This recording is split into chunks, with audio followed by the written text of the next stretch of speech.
Bueno, bienvenidas y bienvenidos todos y todas a este webinar que lo nombramos Currículo, Historia y Ciudadanía, Debates y Conflictos y que es parte del curso Métodos de Investigación Histórica para el Profesorado, que es un curso de la Escuela de Historia de la Universidad de Costa Rica. Hoy tenemos dos invitados de lujo, así que muchas gracias a Gabriel Villalón y a Julia Flores por conectarse y por regalarnos de su tiempo, que sabemos que siempre es muy ocupado, pero por conectarse y estar acá con nuestros estudiantes de la Universidad de Costa Rica. Em, el doctor Gabriel Villalón trabaja actualmente en la Universidad de Chile. Él es doctor Ciencias de la Educación con énfasis en didáctica de las ciencias sociales de la Universidad Autónoma de Barcelona y ha desarrollado proyectos de investigación múltiples, entre ellos temas relacionados con currículum en los últimos tiempos. Eh, es parte de redes y de revistas a nivel iberoamericano. La máster Julia Flores es historiadora por la Universidad de El Salvador. Actualmente trabaja en el Ministerio de Educación Pública de El Salvador y hizo su maestría en la Universidad Federal de Río de Sol del Sur en Brasil. Es que do Sol se me confunde. Eh, um, y ha desarrollado investigaciones en el área de los textos escolares. También ha realizado propuestas curriculares a nivel de enseñanza de la historia para El Salvador. Así que bienvenidas y bienvenida María Julia, bienvenido Gabriel. La dinámica es que ustedes nos comenten sus temas relacionados a currículo, historia y didáctica. Es un tema muy abierto, muy general, así que pueden desarrollarlo desde sus perspectivas y que nos hagan esta intervención en unos 15 a 20 minutos. Luego vamos a abrir el panel a preguntas que las y los estudiantes les van a establecer. Así que muchas gracias y le doy la palabra, no sé quién gusta empezar, si María Julia o Gabriel. Puedo empezar si les parece. Perfecto. Bueno, muchas gracias a Jessica por la invitación. La verdad es que es un gusto estar con ustedes. Y bueno, algo he estudiado sobre el tema, pero igual sé que, por ejemplo, en mi equipo hay personas que saben más sobre ciudadanía, sobre todo porque trabajaron justamente esta parte del currículo y que se empaparon mucho de ello, pero he hecho un intento de pues sintetizar las principales ideas. Voy a hacer una presentación porque tengo un punteo de estas ideas.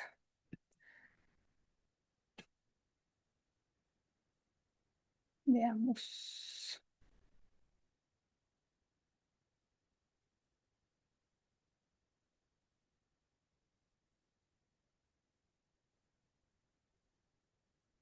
Mm, Se confabula esto porque no me aparece la ventana.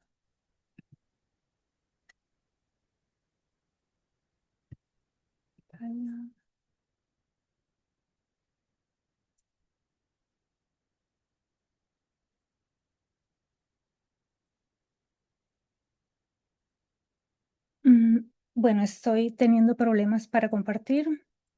Quizá en lo que resuelvo, quizás sería mejor que empiece Gabriel. Igual me puedes pasar la presentación y yo puedo compartirla por cualquier cosa. Está bien, quizás eso voy a hacer, te la voy a enviar. Ok, entonces si quieres, Gabriel, podemos iniciar contigo. Bueno, voy a intentarlo yo. Espero que me acompañe la tecnología.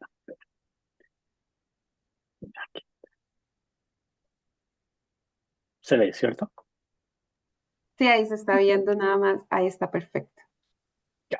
Bueno, buenas tardes a todos y a todas, ¿cierto? Agradecer a Jessica la invitación a esta conexión que nos permite hoy día estas tecnologías como son. y siempre es de interés poder compartir con usted en Costa Rica y también conocer a María Julia de El Salvador, que no tenía el gusto de conocerla y no había podido compartir con ella. Yo les voy a mostrar un poco sobre lo que he estado trabajando en el último tiempo. No es un trabajo solo individual, sino que también colectivo con otros colegas y colegas que tenemos equipos de investigación y en donde de cierta manera nos hemos vinculado con los temas de este webinar. Un poco hice un plan para intentar cumplir con el tiempo, donde un poco claramente voy a plantearle desde dónde entramos, por qué nos preguntamos estos temas, desde dónde nos instalamos un poco teóricamente para pensar estas temáticas y después mostrarle brevemente algunos datos que nos ha entregado la investigación, por lo menos en Chile, en términos de los proyectos que hemos estado participando en el último tiempo, para dejar al final instalado algunas ideas de posibilidades para pensar esto no solo en la investigación, sino que sobre todo desde la escuela. Claramente, si hoy día queremos hablar de ciudadanía, educación en general, de la escuela, eh, hay que pensar en el contexto que vivimos, ¿cierto? Y que tiene que ver con este contexto que es la crisis de la democracia, ¿cierto? O sea, hoy estamos en una crisis de la democracia que ya no es tan solo, a mi parecer, una crisis como se pensaba quizás en los años 60, del modelo liberal, representativo, ¿cierto? Y que dio origen a movimientos como todos los movimientos del 68 y los movimientos también revolucionarios y reformistas en América Latina, sino que esta es una crisis quizá un poquito distinta y que incluso sus formas de alternativas de lo opuesto a la democracia también tienen figuras que son distintas. La crisis aparece fundamentalmente manifestada en cuestiones como la polarización política, social que enfrentamos, ¿cierto? Y que se vive hoy día de manera cada vez más importante en la escuela. Como les decía, la crisis de los valores democráticos, ¿cierto? El cuestionamiento a principios democráticos que pensamos que estaban instalados de convivencia en donde pensamos que habíamos avanzado, hoy día son cuestionados y son puestos a la vista como un problema. O sea, en un momento que pensábamos avanzar incluso en una perspectiva liberal amplia hacia un sistema que, entre comillas, te ofrecía cierta alternativa para un desarrollo relativamente justo, ¿cierto? Si queremos, sobre todo en políticas de género, raciales, o política igualitaria que llevaban a cabo los movimientos, hoy día parecen absolutamente cuestionados, ¿cierto? Hemos visto toda esta idea de los grupos más extremos en contra de lo que llaman la cultura woke, ¿cierto? Como reacciones en torno a una serie de valores que pensamos que están instalados. Eso claramente, esa crisis de valores democráticos, polarización, tiene que ver con cuestiones que han avanzado en el mundo y en Latinoamérica, tiene que ver como el desinterés por la política, ¿cierto? Y fundamentalmente el desinterés de la política en términos generales, pero también en particular en términos del agotamiento del modelo representativo, ¿ya? Y que en general hay una campaña que tiende a desmovilizar, una campaña que desmoviliza a la población, como dice Saint-Vilal, ¿cierto? Y que se basa fundamentalmente en el miedo y en la idea de la desesperanza, ¿cierto? No hay mucho que hacer o se construyen nuevas esperanzas en torno al miedo, ¿cierto? Que un poco apuntando a esta idea de la política de los afectos. Ante esta crisis que no es nueva, pero que quizás se ha ido agudizando en el último tiempo, los organismos internacionales en el mundo, en Latinoamérica y en mi país, en Chile, han intentado dar respuestas, ¿cierto? Y desde ahí, entre las respuestas que se han dado, tiene que ver con el rol de la escuela, ¿ya? Y la educación para el desarrollo de la democracia y la ciudadanía, ¿ya? Y en particular en el caso de Chile, si nosotros hacemos una revisión histórica, por lo menos desde la vuelta a la democracia, han existido una serie de políticas, tanto a nivel institucional del sistema escolar como a nivel específico del currículum prescrito, que han puesto énfasis en el tema de la ciudadanía. Entre estos están cuestiones como el 2016, lo que se llamó la Ley de Formación Ciudadana, que entre otras cosas propuso que cada escuela tiene que tener un plan en educación ciudadana como institución, y además la vuelta y la existencia del 2019 de una curso nuevamente de educación ciudadana como tal, una asignatura, y también una asignatura de ciencias para la ciudadanía, entendiendo este rol también de la importancia por ejemplo, de la crisis climática como un tema relevante para la cuestión política y ciudadana, pero también otras políticas en términos más generales del sistema y del funcionamiento de la institución escolar que tienen que ver como el fortalecimiento de la participación estudiantil. En Chile hay toda una legislación que da origen y fortalece o otorga o promueve la participación de los estudiantes en la escuela, ¿cierto? Y hay una también política que propone la existencia de consejos escolares, generalmente, fundamentalmente, solo como consejos y no resolutivos, pero existen estos espacios promovidos desde la política pública para las escuelas públicas y las escuelas privadas que reciben financiamiento del Estado. Junto a eso, también ha existido todo un desarrollo en el cambio de las políticas de lo que se conoce como la convivencia educativa, que han llevado a avanzar hacia una política nacional de convivencia educativa que pone fuerte énfasis también en la convivencia democrática, ¿ya? Si bien sigue siendo fuerte la influencia en esa perspectiva de las perspectivas más vinculadas a la psicología tradicional en términos de entender las relaciones de los individuos, hay toda una postura que apunta a la necesidad de que la convivencia también es una cuestión política, una cuestión de formación ciudadana y no solo se aprende a convivir en la escuela. Teniendo este contexto, a nosotros nos ha interesado estudiar el tema de la ciudadanía y la democracia en la escuela. Y desde ahí nos paramos en distintos marcos, en distintas posiciones. Y una primera, el tema de la democracia, la educación y la escuela.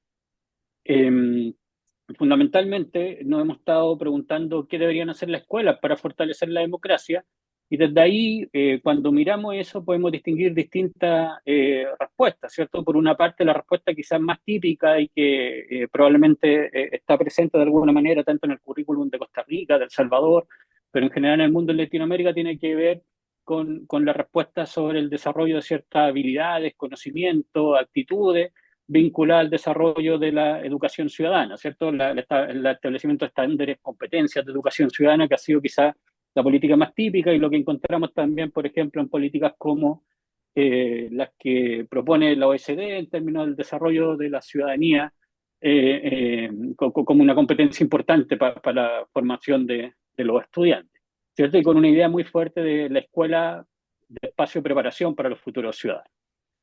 Otras respuestas que se han dado sobre el tema de la escuela tienen que ver fundamentalmente con la idea de que la escuela no tiene que meterse en política directamente, que la escuela tiene que ser una institución que está fuera de lo político, ¿cierto? Y de ahí tiene que ojalá ser un espacio de neutralidad, de un supuesto objetividad, y que no entra y no asume o no se politiza, ya que la politización de la escuela va en contra de la buena convivencia en la escuela, del buen desarrollo de la educación.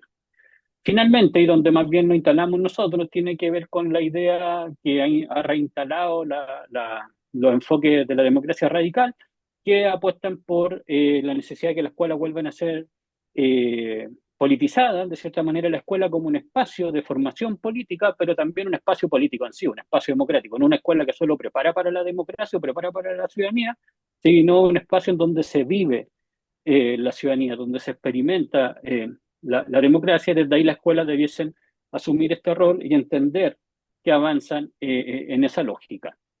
En esa línea, en lo más específico, sobre todo desde estas perspectivas que se desprenden de la teoría agonista de Laclau y Moore, ha surgido el movimiento de la educación democrática radical, ¿cierto? Y en donde se entiende que eh, hay que buscar una respuesta a esta figura de la escuela como un espacio no político, las limitantes que tiene la escuela para formar la política, para formar la democracia y la ciudadanía, un poco en lo que dice Biesta, que la democracia de alguna manera desborda la escuela por la naturaleza que tiene la escuela, pero que claramente la escuela debiese ser un espacio en donde se convive con lo político y se forma para la democracia y se vive la democracia.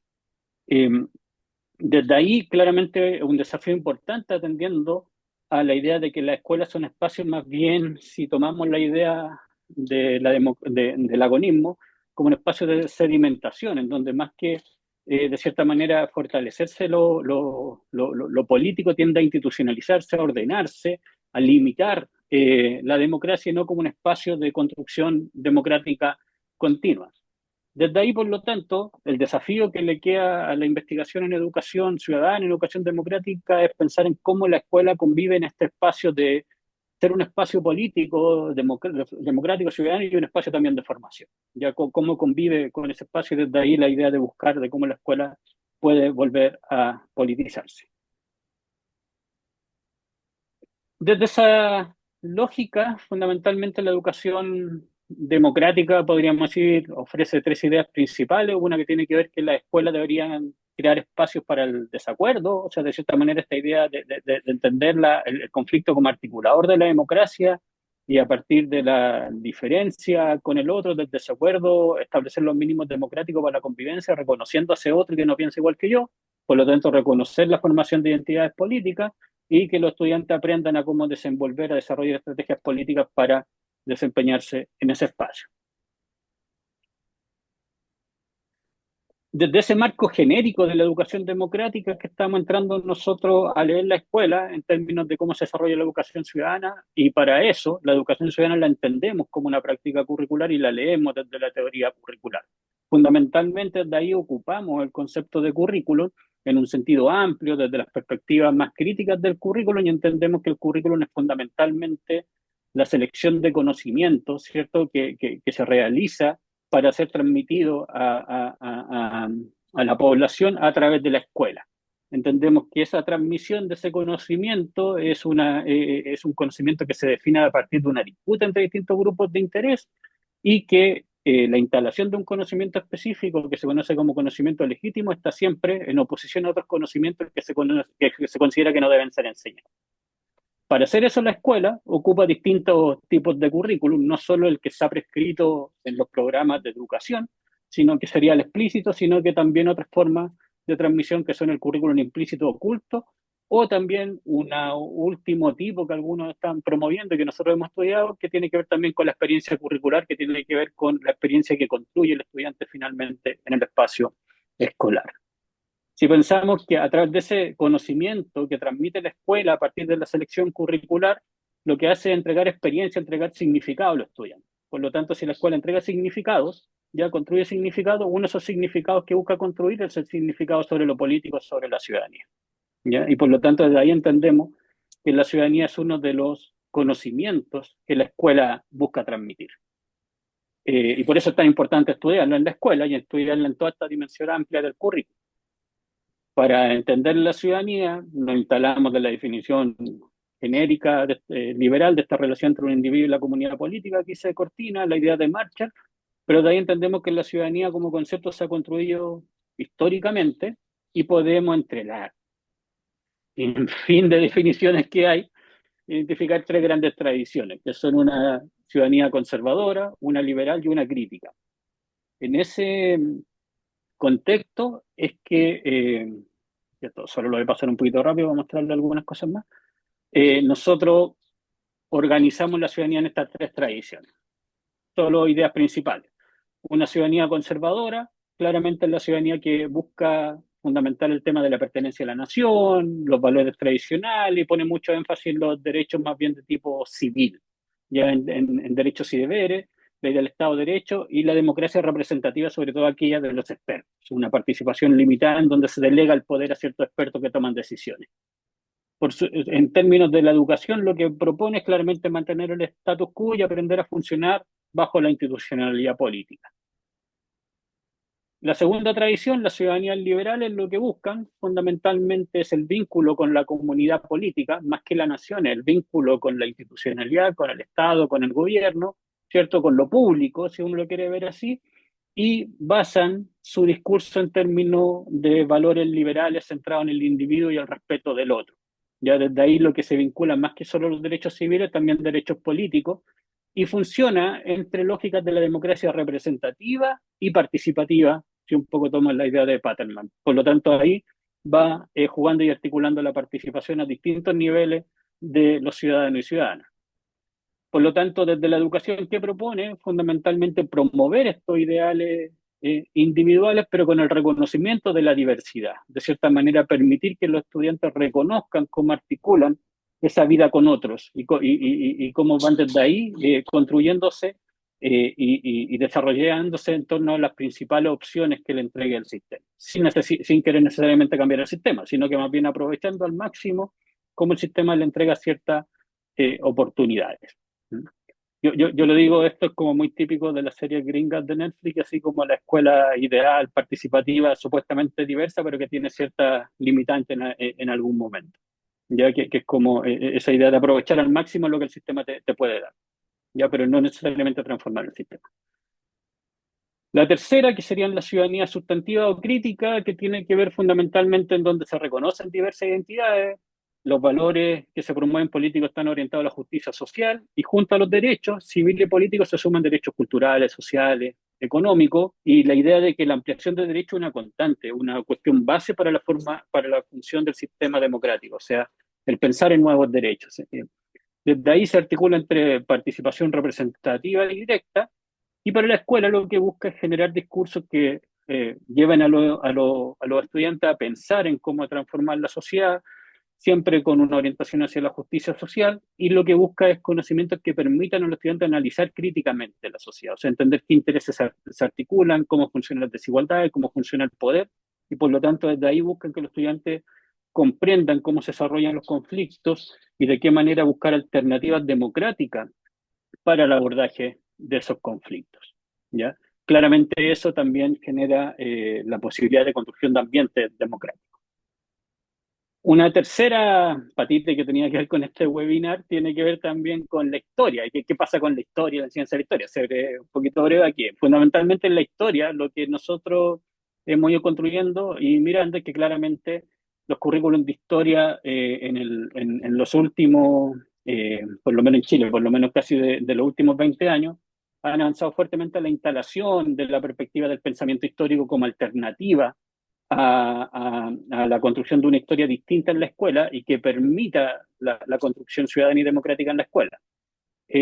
Sin embargo, también más o menos quizás de hace unos 10 años han empezado a aparecer cada vez más críticas a este modelo, ¿ya? Y a las limitantes de este modelo, y hoy día aparecen perspectivas que por una parte tienen un lado que son las perspectivas de la formación de la conciencia histórica como el principal articulador y la atención que debiésemos tener desde la ciencia de la historia, tendiendo a conciencia histórica de tipo más crítico, eh, genéticas, como dice, ¿cierto? El mismo Seixas o fundamentalmente quieren estudiar esto desde Alemania, pero también fundamentalmente en pensar de qué manera la historia, el conocimiento histórico, eso es una plataforma para discutir sobre la democracia, sobre las relaciones de poder, sobre la ideología, los intereses, y desde ahí, por ejemplo, un modelo que aparece interesante son esta idea de una enseñanza para la justicia, para el activismo, donde el conocimiento histórico es más bien la plataforma para llevar a los estudiantes a discutir sobre estas temáticas. No sé cómo voy de tiempo, Jessica, para no pasarme. No te preocupes por el tiempo, estamos súper bien. Súper. Vale. Teniendo en cuenta esos referentes que le mostré un poco brevemente, nosotros hemos estado llevando distintas investigaciones, trabajando con un grupo de colegas que compartimos investigación, y desde ahí hemos estudiado fundamentalmente el tema de la ciudadanía y la democracia en la escuela. Una primera cosa que me gustaría comentarles tiene que ver, por ejemplo, con un estudio que fuimos llevando con Alicia Zamorano y también con Eda San, que es una colega catalana que vive en Inglaterra y que tiene y que hace que trabaja en Inglaterra y que tiene que ver con que estudiamos un poco los profesores y la escuela en contexto de la crisis de la democracia en Chile, ¿ya? Desde ahí es bastante interesante porque hacemos un estudio de la experiencia de los profesores, desde el fenómeno un poco del estallido social que habrán conocido en Chile, esta gran revuelta que aparece en Chile de forma inesperada en octubre del 2019, ¿cierto? Y que lleva a un planteamiento de cierta manera, refundar la estructura política, económica, social de Chile. Lamentablemente, hasta ahora, en el corto tiempo, esto nos ha llevado casi a estar en el mismo lugar en el cual se inició el estallido, pero es una cuestión que quizás los historiadores y historiadoras del futuro nos mostrarán que ojalá esto haya logrado cambios, pero en el tiempo corto todavía eso nos tiene un poco con ciertas cuestiones que al parecer luego de una gran esperanza hubo una cierta desesperanza que ha parado esto. Pero junto con el estallido, un fenómeno interesante en Chile es que el estallido es en octubre del 2019. Empieza el desarrollo de la protesta que va aumentando, aparece un pacto por una nueva constitución, que es como la salida política para poder instalar el estallido, pero en el marco de eso, cuando estamos en marzo, entrando nuevamente al nuevo año político, en Chile como que el año empieza a funcionar en marzo, es cuando empiezan las escuelas, empieza todo a funcionar. Recordarán todos que en marzo, más o menos mediados de marzo, se nos vino la pandemia y el cierre del mundo a propósito de la pandemia. Entonces, de cierta manera, en Chile se da como este fenómeno que se une una crisis política y social con esta crisis sanitaria, que también va a tener consecuencias políticas y sociales y económicas importantes. Por lo tanto, nosotros hacemos el registro de todo este periodo para ver qué pasó con la escuela y qué pasó con los profes.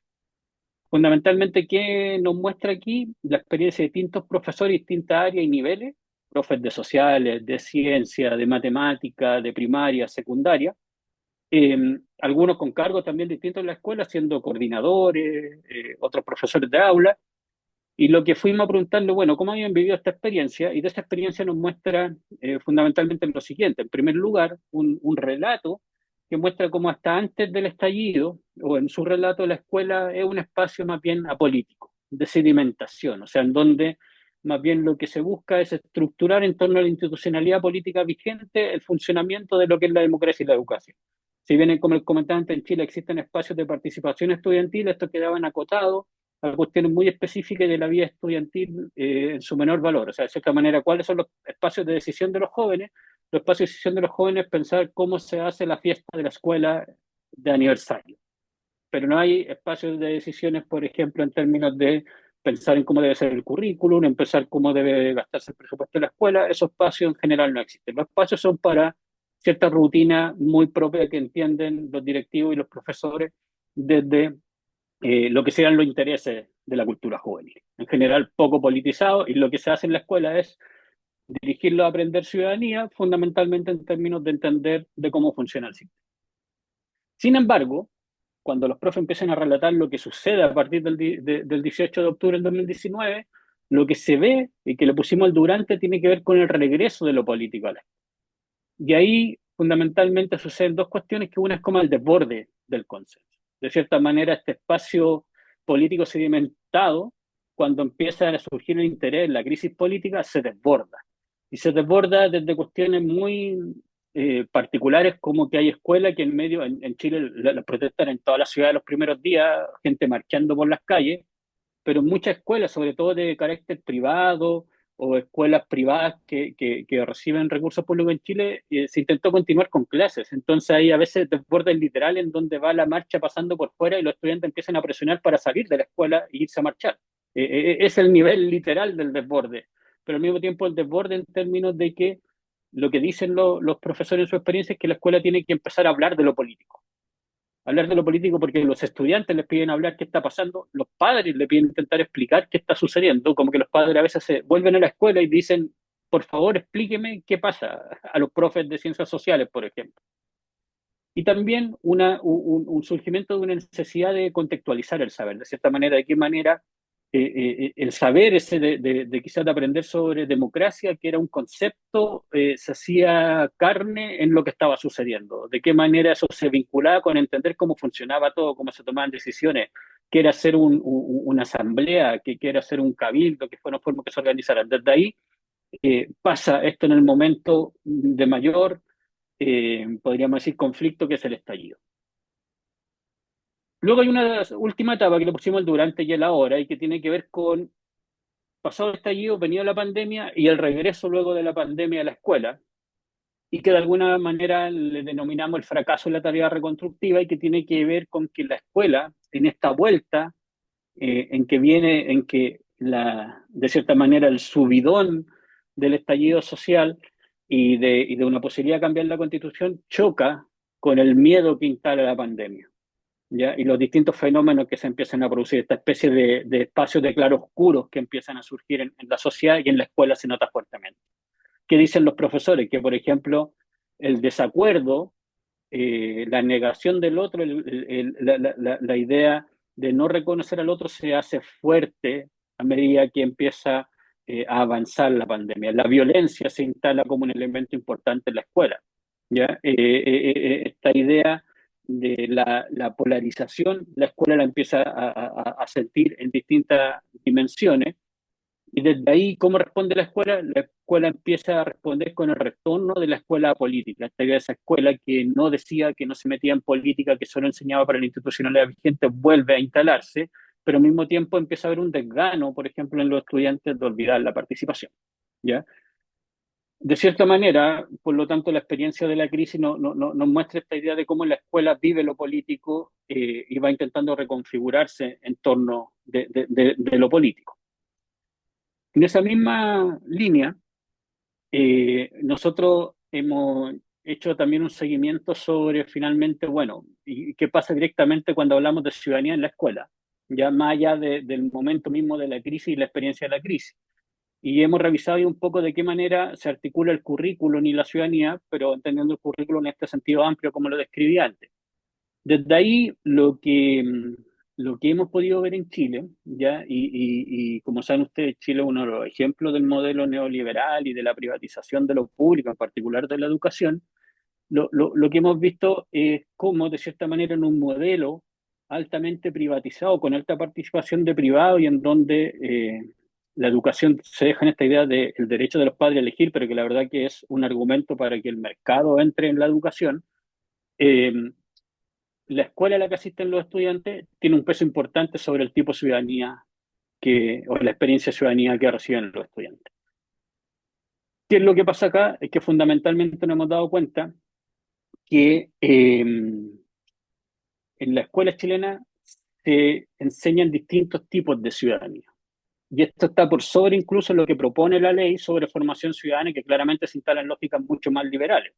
Lo que pasa en la escuela es que como está altamente privatizada la escuela chilena, quienes dueños de la escuela o las corporaciones son dueños de la escuela son quienes definen finalmente la ciudadanía que se transmite. Y desde ahí es interesante entender cómo en la ciudadanía se juega más que en el curso de educación ciudadana, se juega en esos espacios implícitos y explícitos prescritos que no son necesariamente el curso de ciudadanía. No sé cómo le llamarán allá, pero el concepto de actividades extracurriculares que a veces se llaman, que no sé si se les dice igual en Costa Rica. A veces que la escuela tiene planes, por ejemplo, vamos a hacer una visita al hogar de ancianos, pero es parte del proyecto de la escuela, o sea, por lo tanto está prescrito. Puede ser entendido como un currículum prescrito. Entonces, ¿qué significa actuar para la comunidad? ¿Qué significa hacer una acción para la comunidad? Visitar el hogar de ancianos, hacer caridad. Claramente esto donde cae en escuelas que reciben recursos públicos, pero que son de propiedad de la iglesia, ¿ya? O son de sectores conservadores. Por lo tanto, lo que vemos, y que probablemente es lo que uno podría tener primera imagen de Chile, que son estudiantes chilenos muy movilizados, es que esos estudiantes movilizados, ¿dónde están? Están fundamentalmente en la educación pública. ¿Por qué en la educación pública? Porque es espacio en donde primero los discursos de ciudadanía que reciben son mucho más amplios. Claramente domina el liberal, pero también hay espacios de ciudadanía crítica. Y los espacios del tipo de currículum que influye también son distintos. Por ejemplo, en las privadas hay mucha prescripción del currículum, todo está muy definido. Estas son las acciones de participación, estas son las acciones de caridad, y esto es lo que dice la asignatura. En cambio, en lo que nos damos cuenta en las públicas, que existen espacios implícitos que tienen un peso importante. ¿En qué sentido? Por ejemplo, sobre todo en las públicas y en las públicas más tradicionales, aparecen los espacios de implícitos de organización entre estudiantes. Entonces, los estudiantes que hacen relatos que aprendieron de ciudadanía en la protesta, en la manifestación, en el vínculo entre centros de estudiantes y en espacios de asambleas de estudiantes. Entonces, la construcción que hacen de la ciudadanía tiene que ver con tanto lo que la escuela les prescribe como ese espacio más implícito que viven ellos junto a sus compañeros. Me queda poco.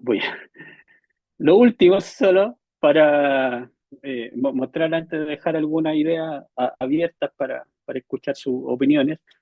Eh, También hemos estado centrados en estudiar qué dicen los profesores de historia y su vínculo con la ciudadanía, ¿cierto? Es un hecho que entendemos que la historia tiene un vínculo con la idea de la ciudadanía. Pero lo que hemos de indagar un poco qué es, de qué manera los profesores entienden explícito o implícitamente el vínculo entre historia y ciudadanía, no en el área de educación ciudadana. En Chile la asignatura se llama Historia, Geografía y Ciencias Sociales y dentro de eso está ciudadanía, ¿ya? Además de un curso aparte de educación ciudadana. Entonces no es que exista solo el curso de historia y el curso de geografía, van juntos, ¿ya? Entonces, de esa manera lo que fuimos a mirar, bueno, cómo los profes leen y cómo sus prácticas de enseñanza de la historia, qué tipo de ciudadanías construyen. Esto es un proyecto que estamos en el último año de su desarrollo, y lo que vemos es que, por ejemplo, si tomamos un concepto curricular que es el de las ideologías curriculares, que sobre todo tiene una versión que es bien interesante, que es la de Michael Chiro, lo que vemos es que en buena parte, en los discursos de los profesores, hay una instalación importante entre la idea de la ideología de la efectividad social, la central en el estudiante y la reconstrucción social. Si pensamos en la efectividad social y la central en el estudiante, son dos ideologías que uno lo puede vincular con perspectiva de ciudadanía liberal. Está muy centrada en el individuo, una para poder desenvolverse de buena forma en el sistema, que es la efectividad social, y la otra que es la central en el estudiante, que es muy vinculada en la idea del desarrollo personal. ¿Ya? Y desde ahí construyen sus prácticas de enseñanza de la historia, por lo tanto esas prácticas de enseñanza de la historia tienen mucho que ver también con el interés del individuo, pero sobre todo con estos discursos curriculares que se han instalado, que son como el de el desarrollo cognitivo y las competencias, aprender a pensar históricamente. Ya, por lo tanto, eso está muy instalado en los profesores. Es interesante esto porque nos lleva a pensar que no hay, o por lo menos con quien hemos trabajado nosotros, no aparece el profe disciplinar clásico, narrativo, diría Ronald Evans, el contador de historias, no aparece ya casi. Por lo menos los profes declarativamente, y en cuestiones que hacen aparece esta perspectiva importante de que, a lo menos un foco importante del aprendizaje de la historia es desarrollar las habilidades del pensamiento histórico. Pero también aparecen unos profes que se mueven de manera interesante en lo que para Chiro sería la reconstrucción social, que sería como una perspectiva más crítica, en donde son profesores que ven la importancia del conocimiento histórico como plataforma, sobre todo a partir del desarrollo de la conciencia histórica, para aprender o pensar, reflexionar sobre lo ético, la justicia y la democracia. Y por lo tanto, desde ahí articulan sus clases. Es interesante porque nosotros, más que leer lo que nos hacen los profes, intentamos comprender cómo ese discurso y lo que relatan en la práctica los lleva a promover estos modelos. Ya, o sea, de cierta manera, no es que estos profes que se enfocan hacia la conciencia, hacia la justicia y la democracia, los tenemos todo el rato haciendo deliberaciones. Claramente en los contextos que están enseñando a veces pueden y no pueden hacer deliberaciones, porque a veces el coordinador le dice, ¿por qué en esa sala hay tanto desorden y tanta bulla y los chiquillos están deliberando? Claro, los controla, entonces se mueven en esos espacios para instalar estos espacios, por lo tanto, para instalar estas formas. Pero lo interesante es que empiezan a articular un discurso que se mueve entre, más que, de cierta manera, aprender historia, que sería como aprender a pensar históricamente y los métodos van a servir para ser demócratas, sino que más bien aprovechar el contenido histórico para colocar discusiones orientadas a la justicia y la democracia. ¿Ya? Sí, los profes dicen que claramente experimentan limitaciones para implementar esas prácticas, porque las limitaciones contextuales que van desde a veces que alguien les puede reclamar si tratan algún tema contingente, pero también incluso limitaciones que son que, claro, que el aprendizaje de la historia más tradicional que puede haber estado instalado, e incluso la lógica de tener un poco temor a dar opinión, ¿no? Que los estudiantes no quieren hablar o discutir, limita incluso la posibilidad de establecer ciertas lógicas de participación en la sala de clase. Atendiendo a este panorama y diagnóstico que nos ha mostrado la investigación, creo que es importante pensar hoy día de las posibilidades y opciones que tenemos. En esas posibilidades, nosotros eh, hemos pensado fundamentalmente en dos caminos que estamos intentando trabajar. Una se llama una propuesta que es curricularizar el conflicto, y la segunda algo que le estamos llamando que es la idea de una pedagogía constructiva para la democracia. ¿Ya? De cierta manera, la primera tiene que ver con, no sé si llamarlo un enfoque o alguna idea que estamos intentando construir, que tiene que ver con proponer que el conflicto, ya tanto en la enseñanza de las ciencias sociales como en otras áreas, debiese ser un eje de la enseñanza en el aula, ¿ya? O un eje de la educación, ¿ya? O sea, si entendemos desde la perspectiva agonista, entendemos que el conflicto es la base de la construcción democrática. Por lo tanto, en la escuela está el conflicto, los estudiantes viven en espacios que están sometidos al conflicto, y por lo tanto, si queremos construir más democracia, tenemos que aprender a cómo abordar los conflictos de manera democrática. No resolverlos, sino que es el abordaje democrático, ¿cierto? Porque los conflictos tienen dos alternativas. Por una parte, la forma histórica de abordar lo que ha sido la violencia, y otra es la forma constructiva, que sería la democracia y la paz. Por lo tanto, de ahí es necesario entregar contenidos, situaciones que permitan a los estudiantes aprender desde el conflicto. Y, por ejemplo, la historia puede ser una buena plataforma para más que aprender a lo mejor temas controversiales que a veces van a involucrar efectivamente fuera del estudiante, para aprender sobre conflictos incluso que a veces están en el pasado, pero puedo generar espacios que me permiten aprender sobre la democracia. Para eso nosotros diseñamos un modelo que tiene que ver con cómo pensar el diseño de la enseñanza, que tiene tres etapas. La idea de esto es, claro, cuando lo hacemos en la formación inicial, nosotros intentamos orientar a estudiantes o a profesores en el sistema que organicen diseños didácticos en esta lógica. Claramente también apostamos a que a veces esto solo puede ser algo para tener en mente, para poder organizar la clase. Pero si lo pensáramos como un diseño, este diseño tiene tres etapas. En primer lugar, parte de la contextualización y la problematización del conflicto. Pero sobre todo aquí es muy importante primero la contextualización, porque la contextualización tiene que ver y con una demanda que vemos en la escuela y que nos pasa, como bien decía Jessica, tengo el doctorado en didáctica y es como que los profes a veces la crítica ofrecen cosas que son imposibles. Claro que una demanda no la podemos negar que en cualquier escuela es la cobertura curricular, ¿cierto? O sea, uno no puede negar, y hay una cuestión incluso de justicia de que todos los estudiantes aprendan lo mínimo que establece el currículo. Por lo tanto, eso debiese tomar en cuenta. Entonces, la contextualización, y por eso esto se llama curricularizar el conflicto, no es solo mirar el contexto, que claramente el contexto histórico, social en el cual estoy enseñando, sino que también mirar qué aquello me ofrece el currículum prescrito. Y desde ahí, en el cruce de esos dos elementos, de lo que pasa en el lugar, en el momento histórico que estoy enseñando, junto con el currículum, pienso en cómo problematizo un conflicto, leo conflictos en esos que me está entregando. A partir de eso, y para tomar una perspectiva mucho más crítica, una vez que tengo claro qué es lo que quiero problematizar vinculado con el currículum y mi contexto, pienso en qué conocimientos quiero transmitir a mis estudiantes, cómo los voy a ayudar a poder abordar ese conflicto que vamos a estudiar. Por lo tanto, hay una segunda etapa que es solo de pensar en qué voy a enseñar, claramente qué voy a enseñar en términos de conceptos, actitudes, procedimientos. Y por último, la etapa del diseño, que es donde se hace fundamentalmente todo el diseño articulado en torno a estos conflictos. Claramente esta etapa del diseño es la que se articula y donde esperamos incorporar lo que llamamos pedagogías constructivas para el conflicto, pedagogías constructivas para la democracia, ¿ya? Y que es algo que estamos iniciando y que tiene que ver fundamentalmente con aquellas pedagogías que ofrecen la posibilidad de generar prácticas democráticas, ¿ya? O sea, por lo tanto, aquí entra los problemas socialmente relevantes, la deliberación, el análisis de información, los temas controversiales, tiene que ver con cómo hay distintas maneras, distintas formas de pedagogía, o otras pedagogías, por ejemplo, asociadas a la lógica de la justicia restaurativa, los círculos de paz, los círculos de diálogo, que debiésemos nosotros irlo integrando en el momento, en los espacios de diseño de una clase o en espacios de una clase. ¿Ya? Por lo tanto, generar esos espacios de diálogo que permitan a los estudiantes poder pensar el conflicto y pensar el conflicto de manera democrática, ¿cierto? Pensar la manera de construir paz, porque la paz en este sentido sería lo democrático, ¿cierto? O sea, de cierta manera, pasar de la violencia a pasar a la opción democrática.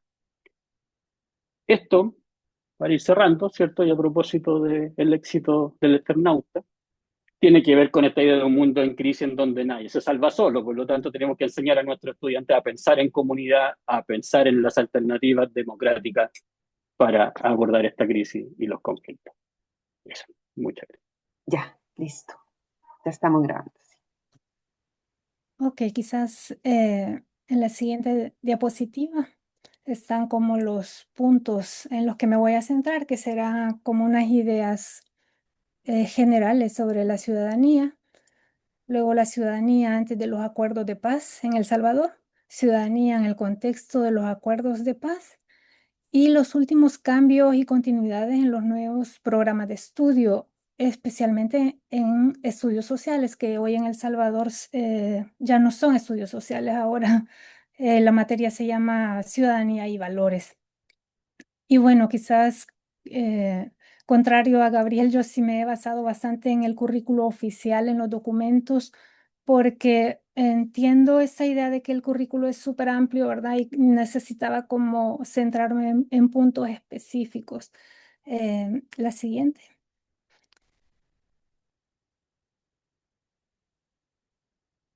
Entonces, quizás estas ideas generales sobre ciudadanía, pues, como mencionaba Gabriel, existen diferentes modelos. Está este modelo patriótico tradicional, ¿no? De transmisión de ciudadanía, muy vinculado a lo político y a lo patriótico cívico. La ciudadanía como vínculo del individuo con el Estado en esta dimensión muy, muy política, pero que sigue siendo un eje central de la ciudadanía porque somos ciudadanos en tanto pertenecemos a un Estado, ¿no? Es bien difícil hablar de una ciudadanía mundial, precisamente por eso, porque no existe una conformación, un orden mundial al cual nos adscribimos. Y en ese sentido, esa ciudadanía mundial queda más en un plano ético. Entonces, este vínculo del individuo con el Estado, pues, es siempre fundamental al pensar la ciudadanía, aunque en este caso se ve desde un plano muy político.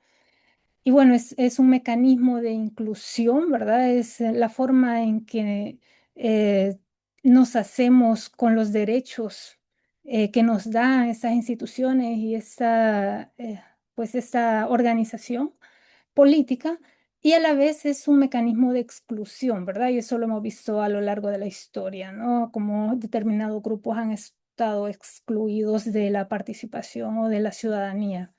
En la actualidad, un ejemplo puede ser los extranjeros u otros grupos. Se habla también de la ciudadanía como a modo de crítica, una falta de espacio de enunciación para los subalternos, ¿no? Como que no tienen, al estar al margen, pues no tienen este espacio em, pues de cómo reconocerse, ¿no? Ante el Estado. Aunque ahí tenemos casos también, ¿verdad? De cómo los subalternos toman sus propios dinamismos. Pero la ciudadanía no se restringe a lo político. Entonces, se habla de una ciudadanía que incorpora otras dimensiones como lo económico, lo civil, lo cosmopolita, cultural, lo intercultural y lo social. Si avanzamos. Entonces, la educación para la ciudadanía en El Salvador antes de los acuerdos de paz fueron en 1992. Es, bueno, desde el siglo XIX, principios del siglo XX, es una ciudadanía de transmisión de conocimiento, de ciudadanía, ¿no? Muy al estilo patriótica y muy vinculada a la ciudadanía política como transmisión, ¿no? Cómo se organiza el Estado, qué es un voto, qué es un ciudadano, etcétera, ¿no? Y en nuestro caso, en El Salvador, esta idea tradicional tuvo mucho peso hasta el siglo XX e incluso un reduccionismo en los gobiernos de dictaduras militares hasta la segunda mitad del siglo XX, en que aquí es bien común vincular el término cívico con los símbolos patrios, con las celebraciones cívicas, etcétera. Eh, la independencia, los lunes cívicos en que se canta el himno, la oración a la bandera, etcétera. Entonces, hubo como un reduccionismo de la idea de civismo. Pero paralelo, digamos, a esta idea que venía presente en el currículo hasta la segunda mitad del siglo XX, también en esta década, en los 50 y 60, se desarrolló un movimiento social que fue una práctica cívica como nunca antes vista, o sea, de grupos sociales, organizaciones que tomaron conciencia de sus derechos y que se organizaron, lucharon por ello. Y bueno, ante la negativa o la tensión generada, esto aquí estoy simplificando bastante, por supuesto, ¿verdad? Pero lo que quiero decir es que a partir de estos grandes movimientos sociales, porque la década de los 60 en El Salvador fue así, llegamos a la década de los 70, a la guerra civil. Siguiente.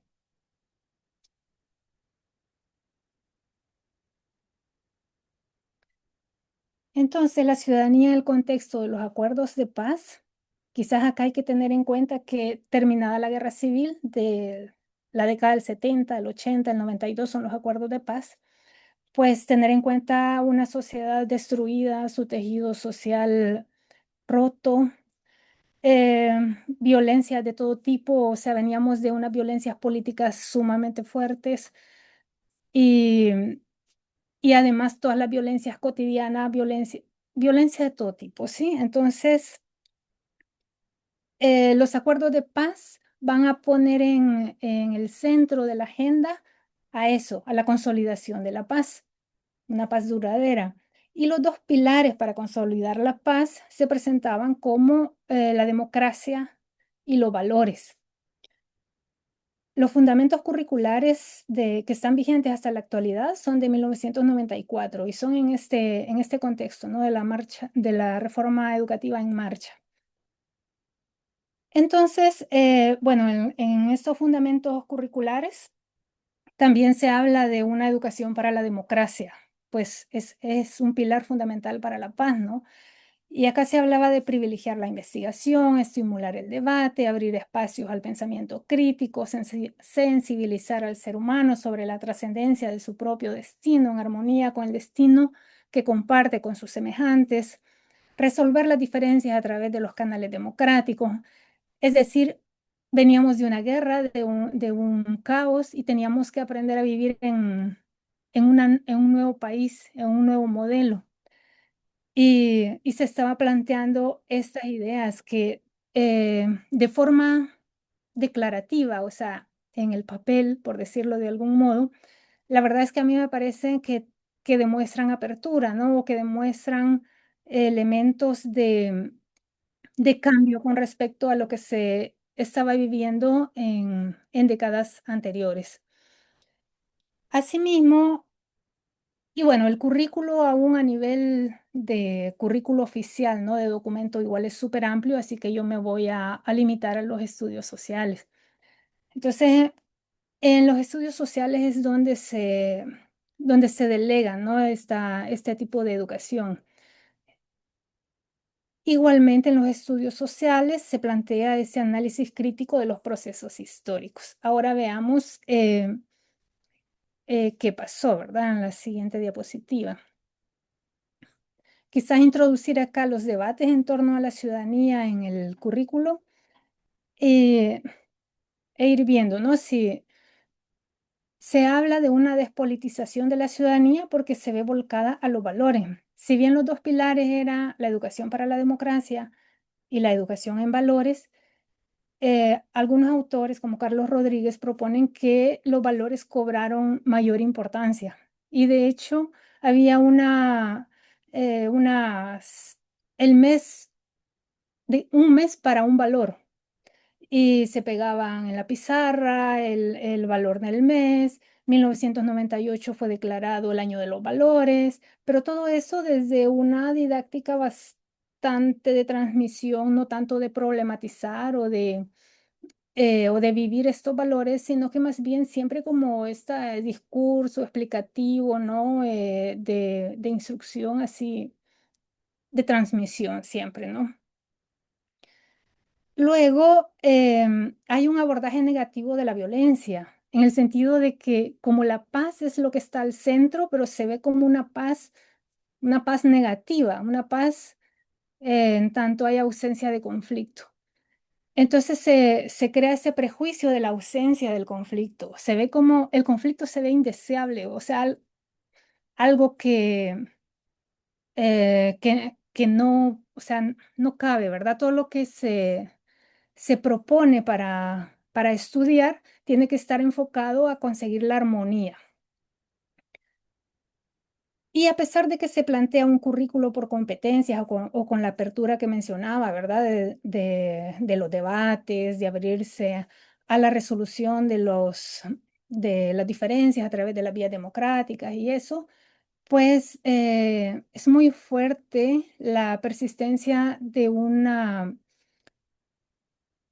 didáctica o de una transmisión de contenidos. Entonces, en sí se declara en el currículo de que es una educación por competencias, pero en la práctica predomina mucho la transmisión de contenidos.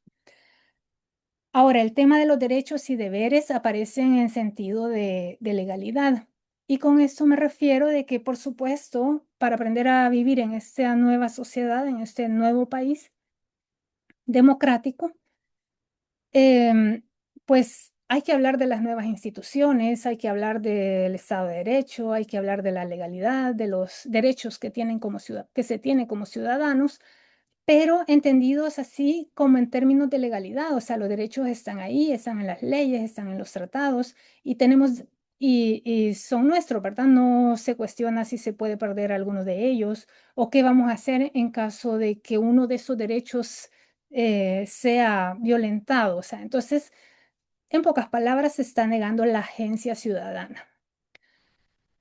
De ahí que en estos debates de 2018, autores como Carlos Rodríguez abogan por una politización de la ciudadanía, por los derechos y deberes como prácticas sociales, superando el plano meramente legal, es decir, resaltar la agencia ciudadana. Entonces, desde 2018 se viene hablando de que más que el estudiante se memorice los listados de derechos y deberes que posee, es cómo educar para que los estudiantes puedan actuar en casos concretos de violaciones de derechos civiles, políticos u otros, ¿verdad? Entonces se trataba de superar el carácter restrictivo de la ciudadanía política y de la cívica, entendida como identidad nacional.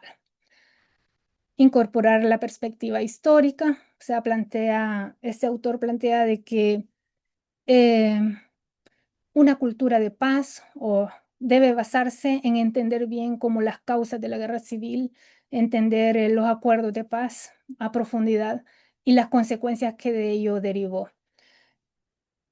Y otra cosa importante que se planteaba hacia a nivel de debate era el demoler el adultocentrismo.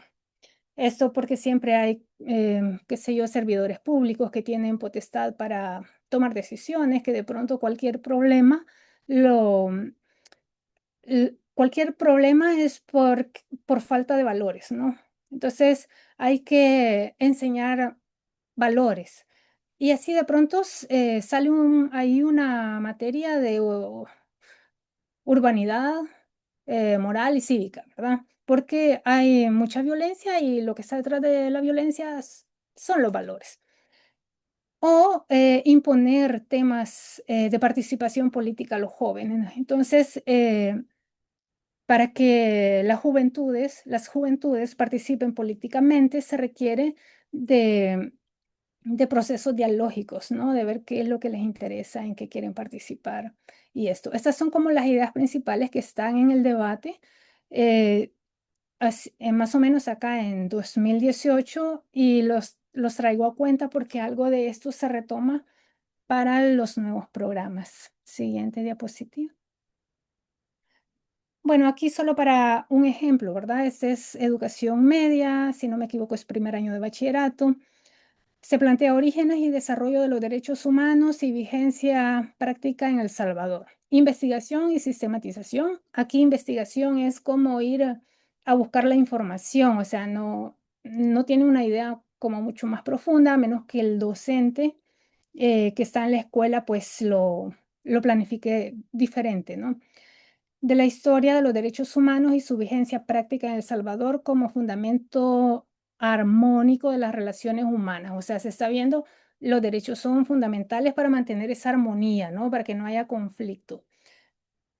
Y el indicador de logro investiga y presenta de forma creativa la historia de los derechos humanos y argumenta su vigencia en El Salvador y su importancia para la convivencia de los pueblos. Y es válido, ¿verdad? Yo no estoy negando que digamos que este contenido, este indicador de logro no tenga validez, pero está en el nivel de los derechos legales que mencionaba anteriormente, ¿no? De una ciudadanía legal. Siguiente, por favor. Entonces, en los programas de 2025 les decía de que ya no se llaman estudios sociales, sino ciudadanía y valores. Estos programas van a estar divididos como entre bloques de contenidos que, aunque tienen ejes integradores, desde mi punto de vista, son bloques que dialogan muy poco entre ellos, ¿sí?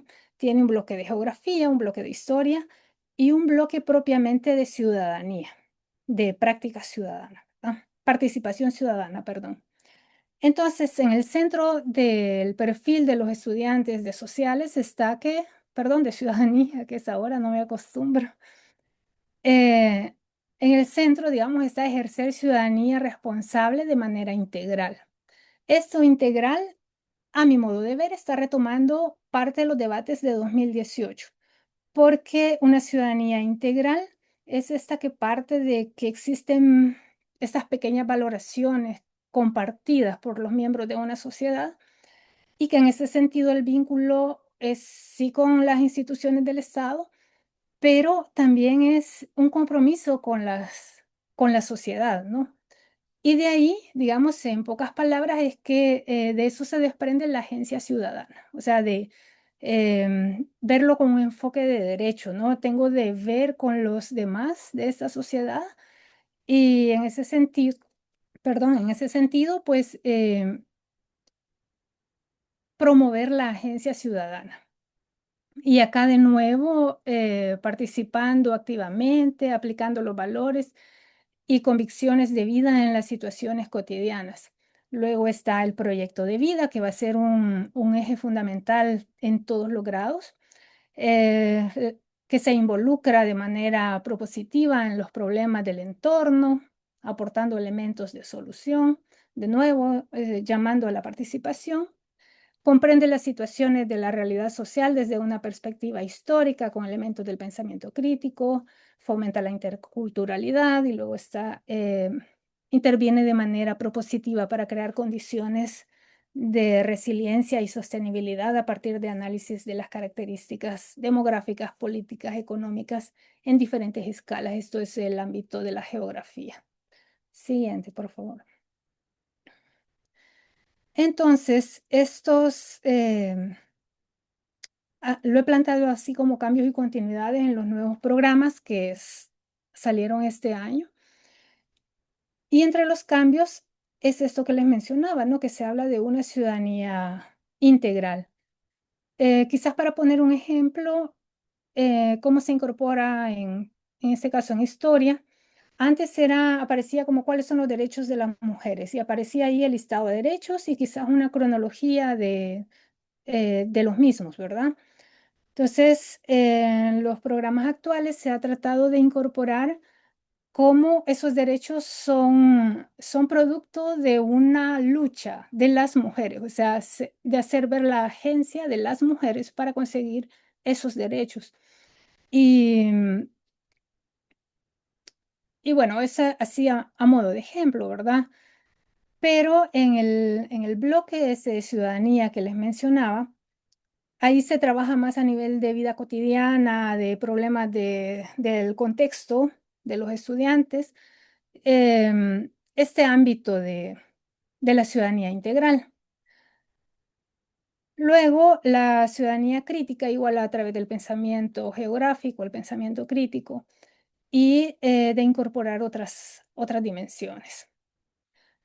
Hay un protagonismo otro cambio, ¿verdad? Es que hay un protagonismo de la participación ciudadana. Bueno, eso ya se los mencionaba. Hay un reconocimiento de conflicto y formas de mediación. Ahora sí, quizás ese es de los cambios más significativos en el sentido de que ya no se evita el conflicto, ya no está ese prejuicio, sino que se incorpora el currículo con mecanismos de mediación.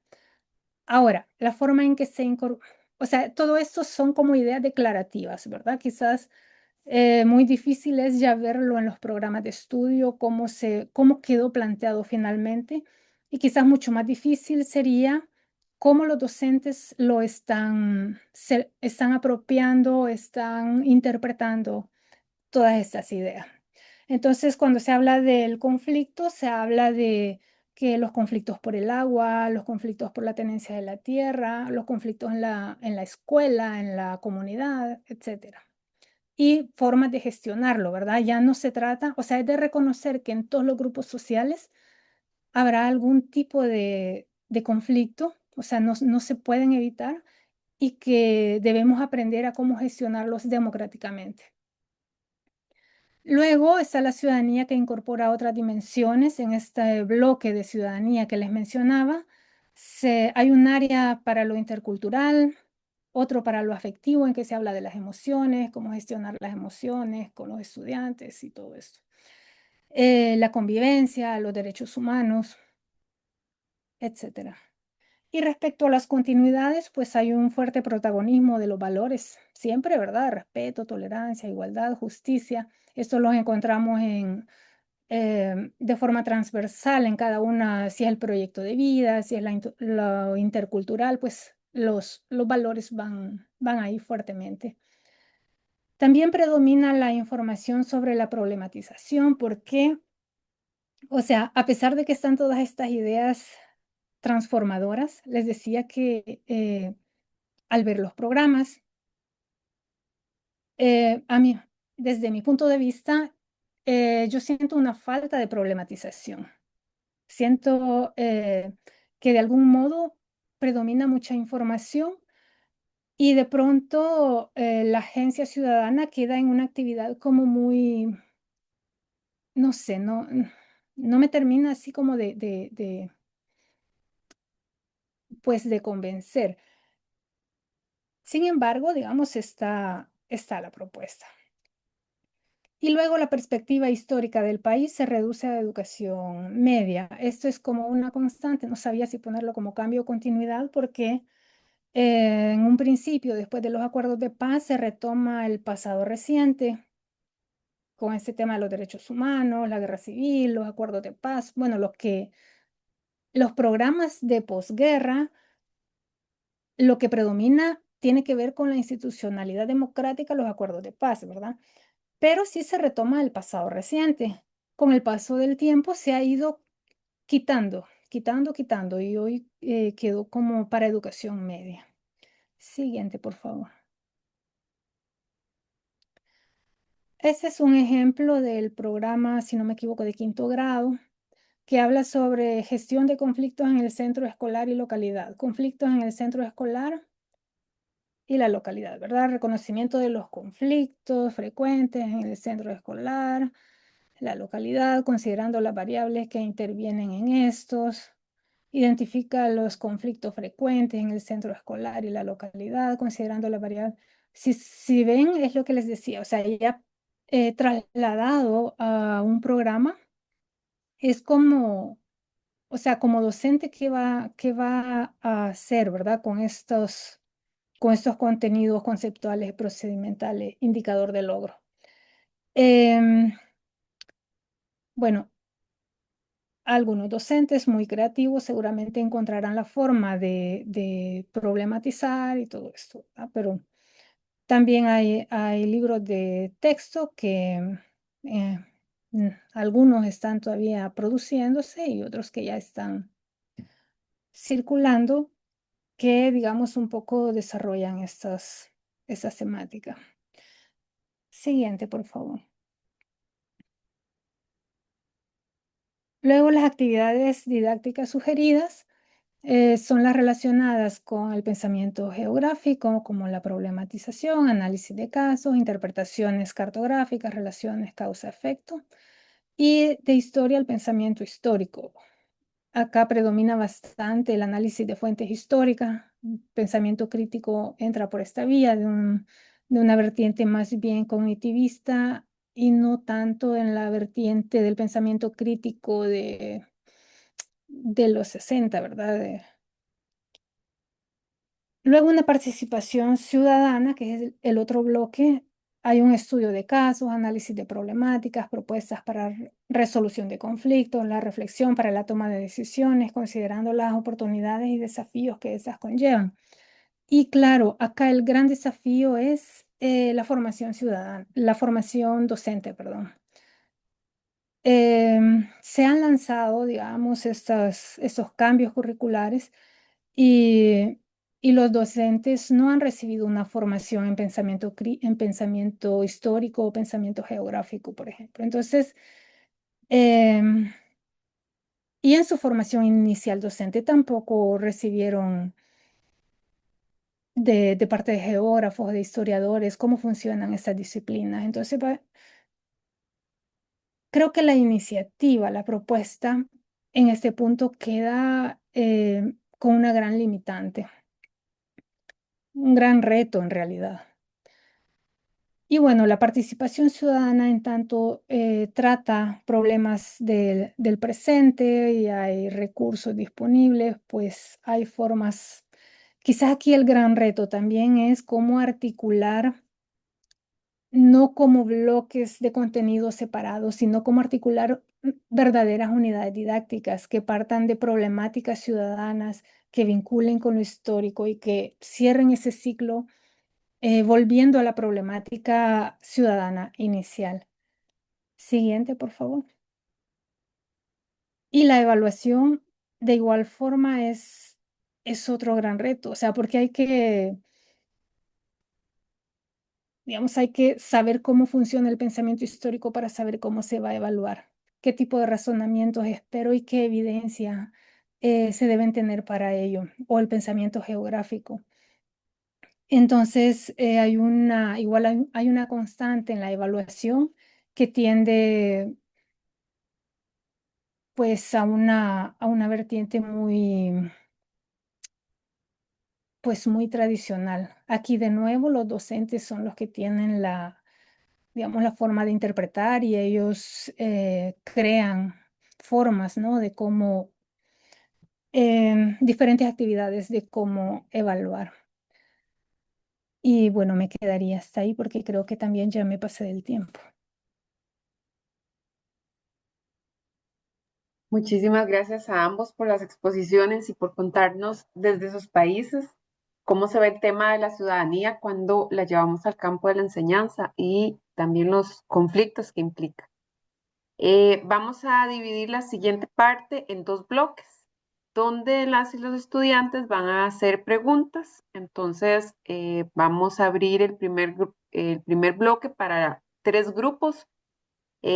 Voy a nombrarlos por orden de pantalla, que los tengo acá. Entonces iría el grupo de Leonel, el grupo de Adrián y el grupo de Jafet, haciendo el primer bloque de preguntas y luego iríamos a un segundo y último bloque de preguntas. Entonces, Leonel, Adrián y Jafet tienen la palabra.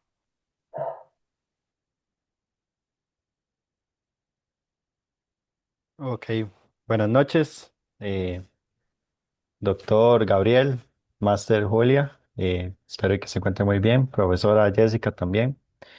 Yo les tengo una pregunta a ambos y va más que todo ligado a la evaluación, bueno, que estaban mencionando ustedes dentro de sus explicaciones.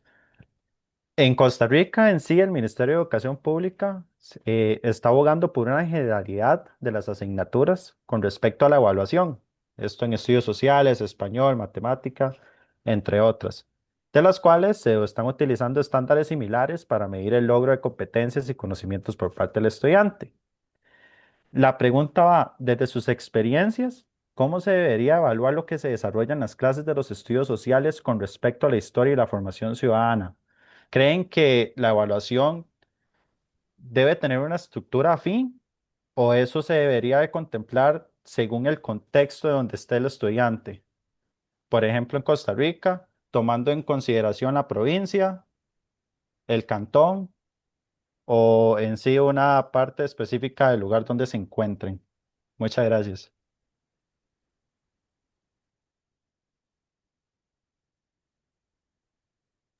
Siguiente grupo.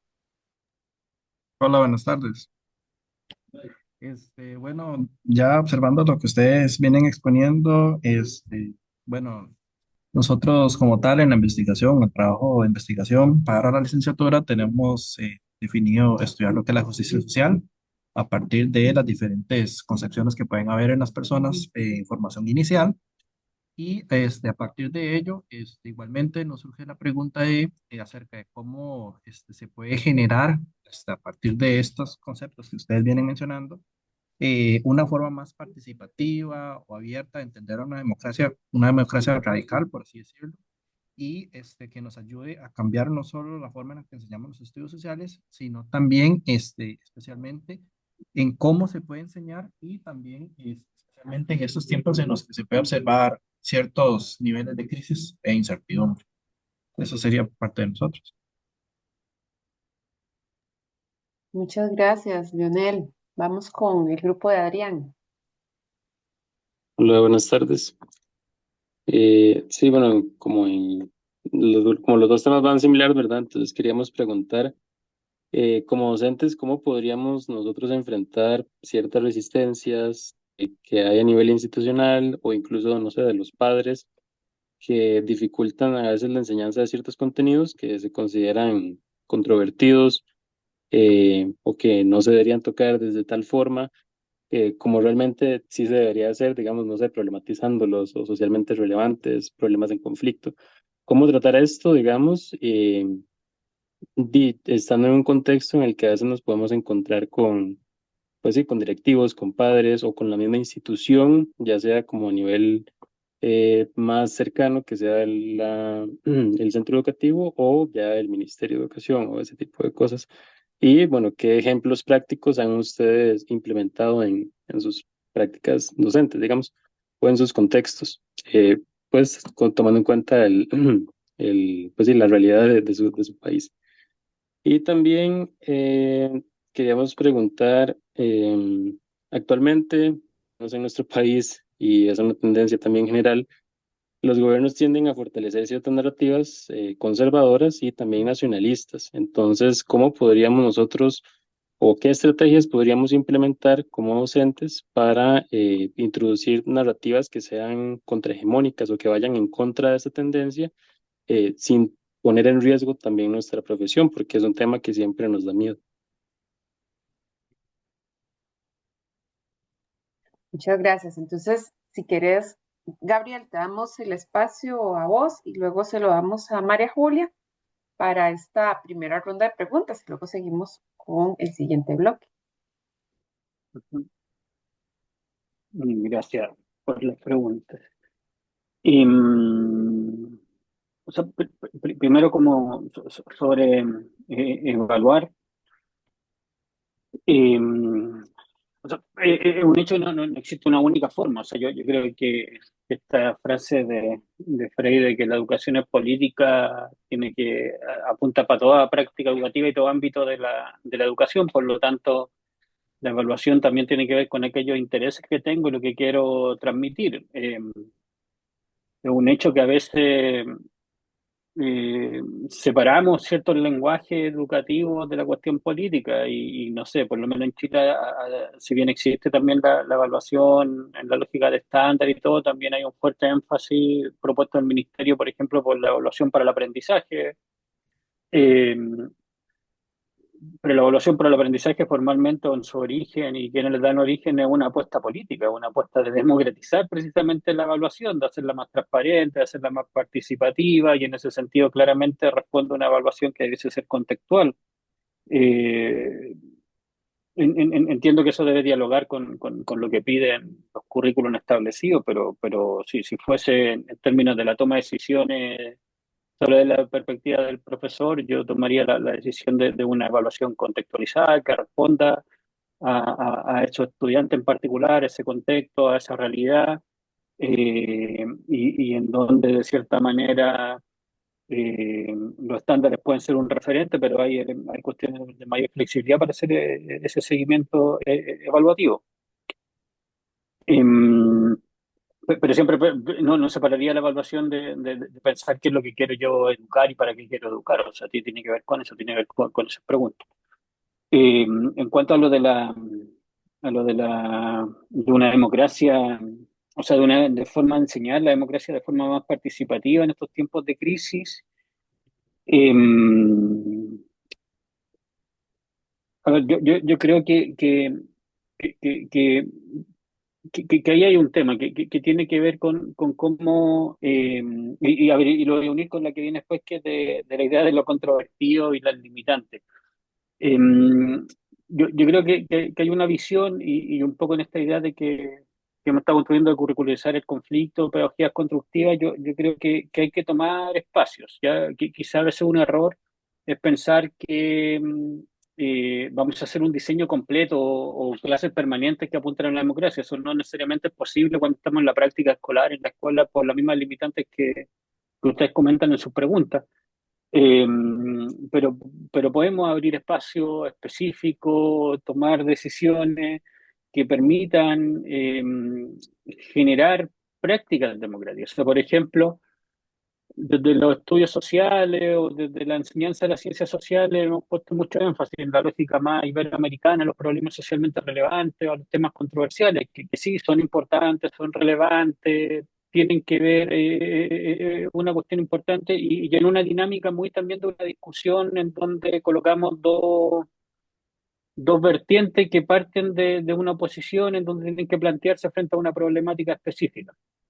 Y claramente, sobre todo, lo más difícil de lo controversial a los problemas socialmente relevantes cuando realmente involucran a los estudiantes porque aparecen los afectos, las emociones y eso genera ruido, pero también genera ruido en la escuela, genera ruido en los familiares.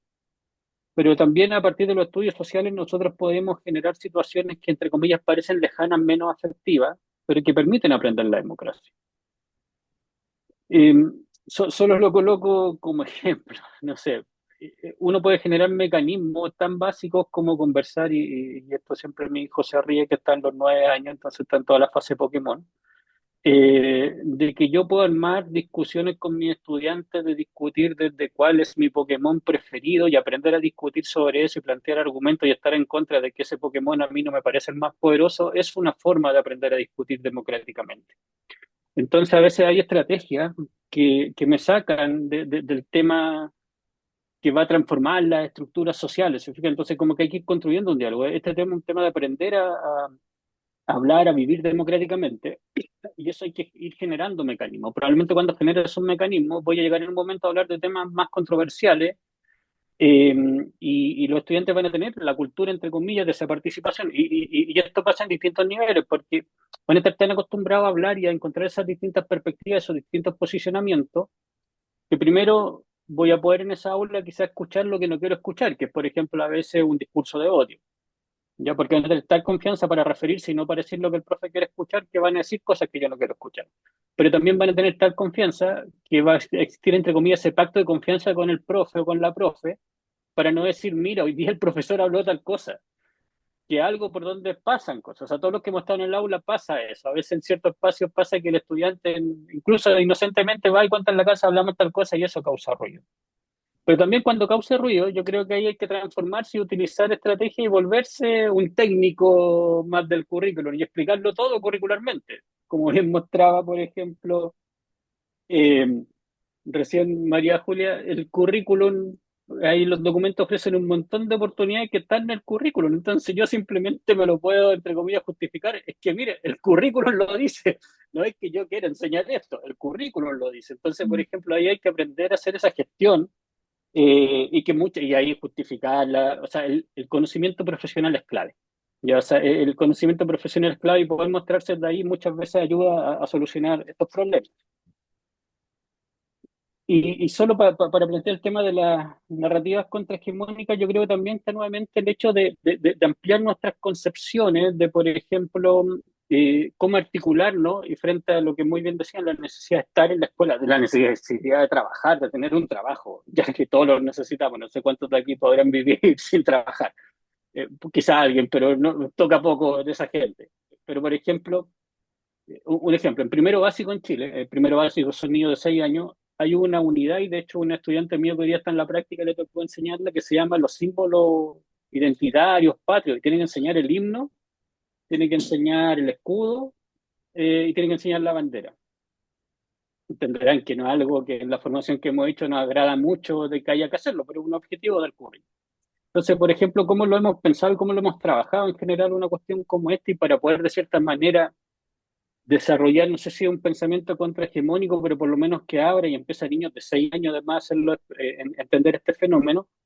Lo hemos tomado, por ejemplo, entendiendo la idea de la identidad, de que soy yo y también hay otros, un poco en la idea también agonista de reconocer al otro, de reconocerme como parte y que hay distintas identidades. Y entonces, por ejemplo, hemos enseñado todo el rato esta unidad con mi estudiante, la hemos ido preparando en términos de que van reconociendo estos símbolos como un elemento más de otras identidades que ellos tienen. Entonces, por ejemplo, han ido construyendo, por ejemplo, el curso está construyendo ahora como una lista de canciones en Spotify y en YouTube sobre las canciones que identifican al curso. Y entre esas canciones, saben que hay una canción nacional que es del país. Entonces entienden que ellos como curso tienen su lista de Spotify de canciones, pero por otro lado tienen el himno nacional y que Chile tiene un himno y que eso en algún momento alguien discutió que puede saber un himno.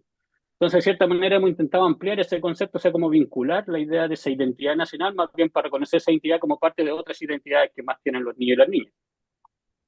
Por lo tanto, hay que buscar estos mecanismos que empiezan a generar, ampliar ciertos conceptos que son tradicionales, que están en los currículos, pero para colocar estas otras narrativas, pero colocarlas, como bien dicen, con la presión de que no voy a decir, no, las identidades nacionales no sirven de nada. No, tengo que ver una articulación en el cerebro. Cómo se reconoce esta identidad con otras identidades y cómo tengo que aprender a vivir en un mundo donde hay distintas identidades. Eh, de esa forma, creo que puede ser una alternativa para abordarlo. Ok. Bueno, en cuanto a la pregunta sobre la evaluación, igual que Gabriel, yo considero que es de valorar una evaluación contextualizada, siempre y cuando el docente tenga bien claro, o sea, que no va a evaluar allá el estándar que le está pidiendo eh, desde lo curricular o desde el centro, digamos, del Ministerio de Educación, pero usted debe tener bien claro qué es lo que quiere evaluar y cómo lo va a evaluar, ¿verdad? Y qué evidencia va a generar para tener una idea de si eso que quiere evaluar se está consiguiendo. Claro, esto es complicado porque ya en la práctica, pues los estados lanzan pruebas estandarizadas, ¿verdad? Y ahí es donde se ven esas grandes diferencias, pero creo que se obtiene un mejor provecho, mayor provecho con las evaluaciones contextualizadas. Luego, ¿cómo se puede generar una forma más participativa, la democracia, y cómo se puede enseñar en tiempos de crisis e incertidumbre? Pues yo considero que aquí hay diferentes estrategias, o sea, desde los plantear un problema, los estudios de caso, un caso concreto, ¿verdad? En el que se requiera participación ciudadana y a partir del cual generar procedimientos de cómo los estudiantes se involucrarían, qué recursos tienen, qué mecanismos de derechos. Quizás ahí mismo en el contexto donde están trabajando, ustedes identifican algo en lo que los estudiantes pueden participar y están generando así prácticas, digamos, de cómo los estudiantes se involucran, eh, pues, de forma participativa, ¿no? Luego, ¿cómo podríamos hacer frente a esos discursos, ¿verdad? Conservadores, como hablaba quiero ver. No. ¿Cómo podríamos enfrentar resistencia de padres o instituciones sobre temas controvertidos? Y ese es bien complejo, ¿verdad? Porque es luchar contra estructuras mentales, formas de pensar que es muy difícil. Pero Jessica una vez me dio un consejo y es que a veces los problemas locales sobre un tema controvertido se pueden abordar a partir de casos de otras regiones geográficas. Tal vez no exactamente del mismo tema, pero por ejemplo, si es un caso de intolerancia, ¿verdad? Yo puedo tratar un caso de otra región geográfica de un tipo de intolerancia y generar discusión al respecto, ¿verdad? Generar a modo de que se vayan abriendo esas posibilidades de que existen otras formas de pensar, otras formas em, de entender el mundo. No necesariamente se debe abordar el tema controvertido como tal si la situación es muy compleja, pero sí se pueden abordar aspectos en los que se vea, que se intercambien, digamos, ideas diferentes y que se vayan como abriendo espacios para contemplar lo diferente, ¿no? Lo que nosotros no habíamos entendido como tal. Y luego sobre estos gobiernos que tienden a implementar discursos así como muy conservadores, ¿verdad? Cómo hacer frente. Pues yo aquí aplicaría justamente las ideas del pensamiento crítico, ¿no? Analizar lo que es con los estudiantes, poner a discusión qué es lo que está diciendo, quién lo dice, desde qué posición lo dice, qué intereses puede tener esta persona para decir lo que dice, ¿verdad? Hacer como una evaluación de su discurso o de ideas centrales y generar siempre discusión. O sea, en el sentido de que la democracia es eso, son ideas diversas. Y si hay alguien, o sea, aquí el límite son los derechos, siempre y cuando una idea no atente contra el derecho de alguien, eh, lo ideal es que puedan intercambiarse formas de pensar diferentes. De pronto algunas muy conservadores, siempre y cuando, les digo, o sea, no rocen el delito o no atenten contra los derechos, pueden circular con ideas de todo tipo. O sea, lo ideal es generar esa discusión y tener claro que eso es un aula democrática, que no vamos a imponer nosotros como una forma de pensar, ¿verdad? Debemos estar claros de que eso lo vamos a tener en el aula. Pues eso.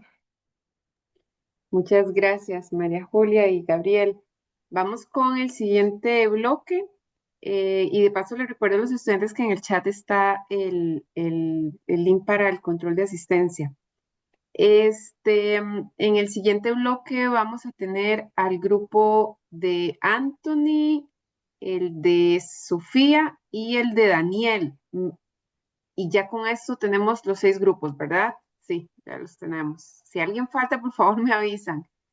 Entonces empezamos con la pregunta de Anthony, luego vamos con la de Sofía y por último el grupo de Lindsay y Daniel.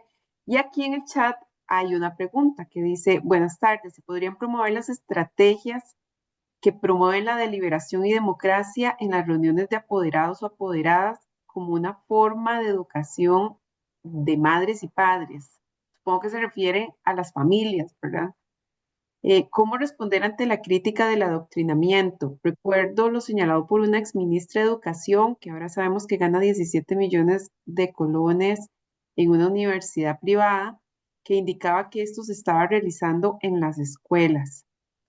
Bueno, entonces vamos con Anthony, el grupo de Anthony y Sofía y el grupo de Lindsay y Daniel. Hola, buenas noches, un gusto. Muchísimas gracias por las presentaciones. Bueno, las preguntas que tenemos están un poco impregnadas, o se escucha bien, sí, de nuestro tema de investigación, que en resumidas cuentas es el análisis de las representaciones geográficas sobre la migración en los libros de texto.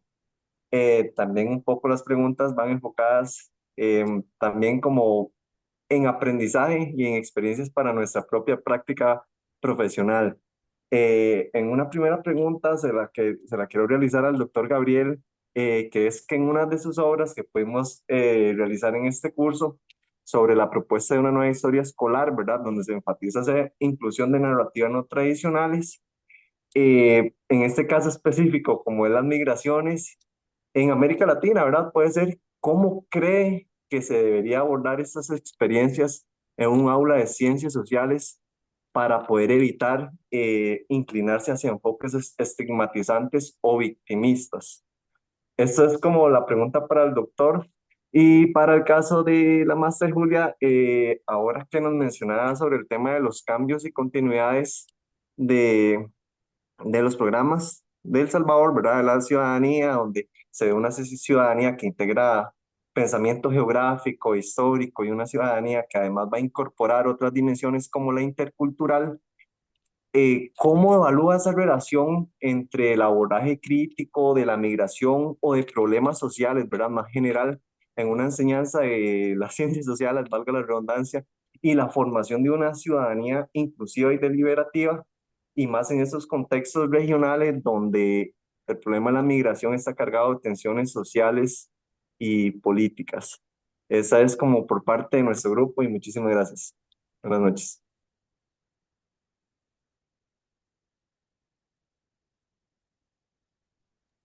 Muchas gracias, Anthony. Sofía, Sí, buenas noches. Mi pregunta es para los dos exponentes. Bueno, en realidad son dos preguntas. La primera es, bueno, acá en Costa Rica en los últimos años viene una crisis enorme de abstencionismo, que es parte de esta cuestión de la crisis democrática de la que ustedes hablaban. Y mi pregunta es, ¿cómo hace uno como docente para incentivar a estas nuevas generaciones de ciudadanos a creer nuevamente en el sistema democrático?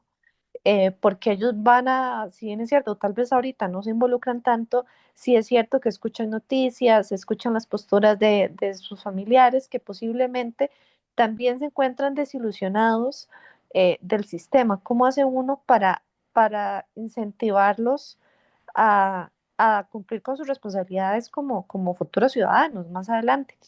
Y mi otra pregunta es que, bueno, en la política curricular o en el programa de estudios sociales se habla mucho y un concepto muy fuerte es el de ciudadanía global. Eso es lo que se está manejando ahora, que el Ministerio de Educación pues, nos pide a nosotros, a los educadores, fomentar la ciudadanía global por los estudiantes. Mi pregunta es, ¿cómo ustedes o qué estrategias desde ese concepto de ciudadanía global ven ustedes que podemos utilizar para abordar y crear ese tipo de habilidad de ciudadanía global? Gracias. muy amable, Sofía. Y cerramos con Daniel Lindsay.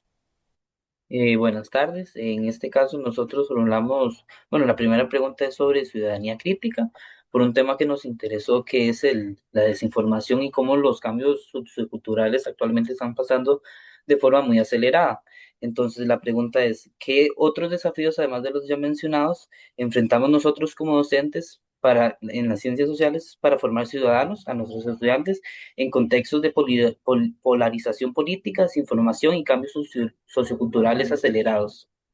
La segunda pregunta parte de partir de un poco de nuestra tesis y de incluir narrativas históricas de otros grupos culturales que ya presentes en nuestro país que no se usan en el currículo. Entonces, ¿cómo puede la inclusión de narrativas históricas diferentes a la oficial transformar la manera en que los estudiantes comprenden su historia y su identidad ciudadana, en este caso costarricense? Muchas gracias, Daniel. Muy interesantes las preguntas. Entonces ahora vamos a cambiar y vamos a escuchar primero a María Julia y cerramos con Gabriel. Sí, quizás en mi caso le pediría a Anthony que no capté en sí la pregunta sobre migración. Entonces no sé si me podría Sí, repetir. sí, claro. De manera general era que cómo evalúa usted esa relación entre un abordaje crítico de los problemas sociales, donde se incluye la migración, ¿verdad? Ujú. Con una formación de una ciudadanía inclusiva y deliberativa. Era así de manera amplia. Sí, sí, pues la verdad es que no quisiera responder así como por dar una respuesta, porque sí me parece como una pregunta interesante, pero compleja, ¿verdad? Y en verdad no tendría como, o sea, no podría No, realmente no, responder. Ajá. sí, no, es que me parece interesante porque como mencionas ahora sobre una ciudadanía que incorpora otras dimensiones, ¿verdad? Como la Sí. interculturalidad Ujú. y cómo manejar desde las aulas, tal vez. estudiantes, hablar de una ciudadanía o tal vez una ciudadanía tradicional con población migrante dentro de nuestras aulas, ¿verdad? Ah, ya, Tal vez también como dándole una vuelta a la pregunta, ¿cómo poder abordar esos temas? sí. Si no, como, o si no, como la, fuera de base.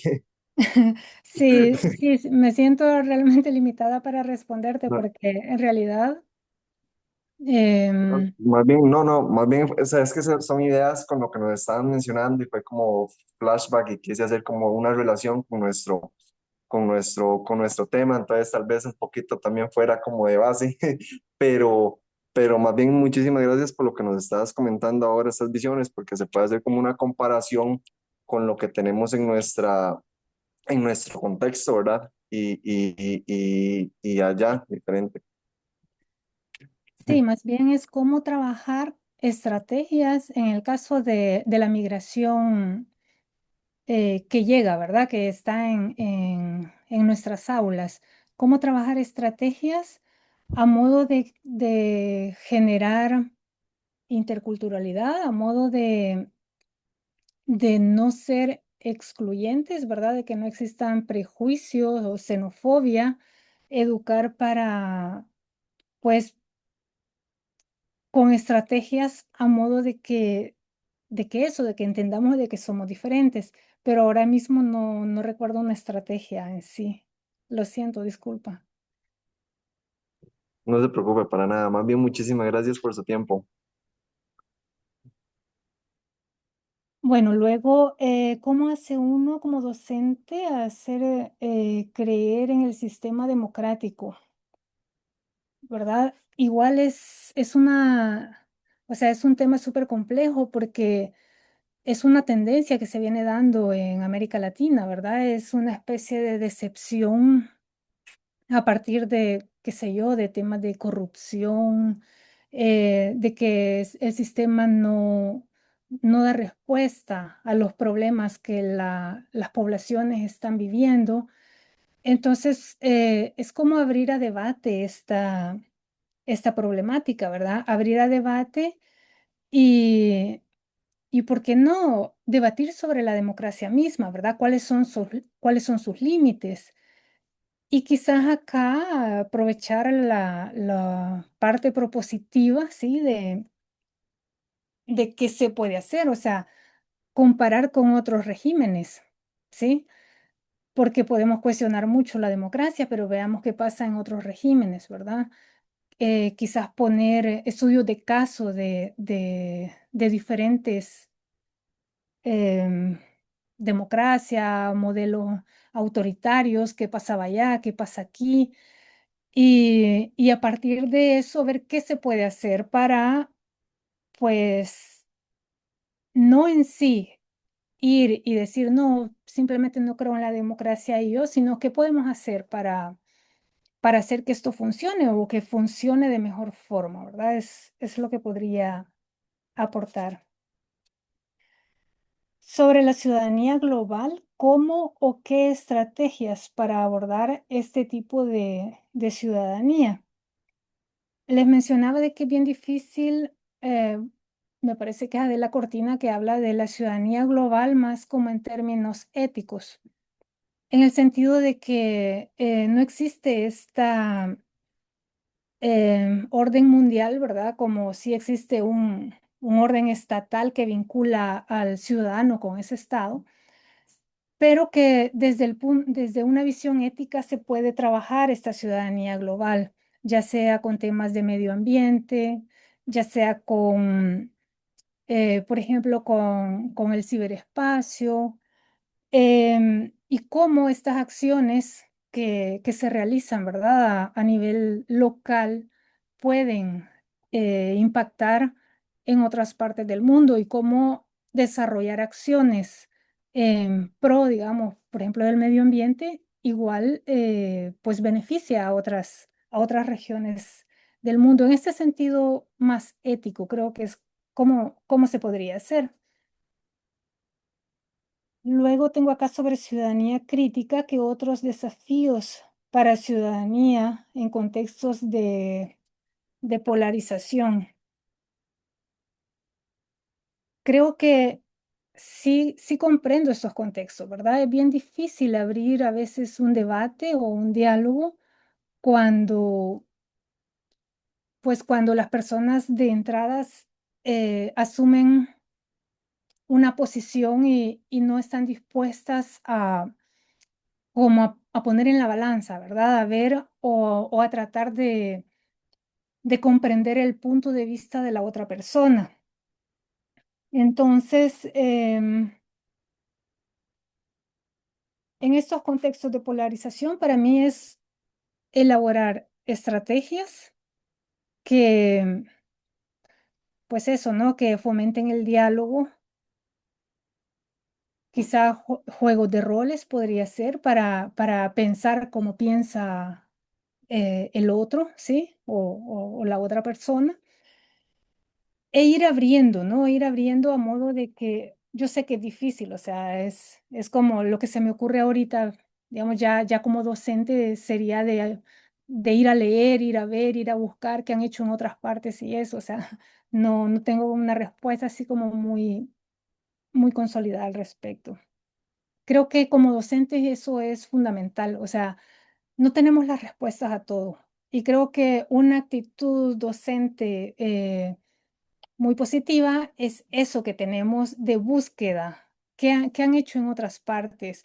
¿Qué información hay sobre esto? ¿Qué puedo hacer? Em, Luego, ¿cómo incluir narrativas históricas diferentes a la nacional?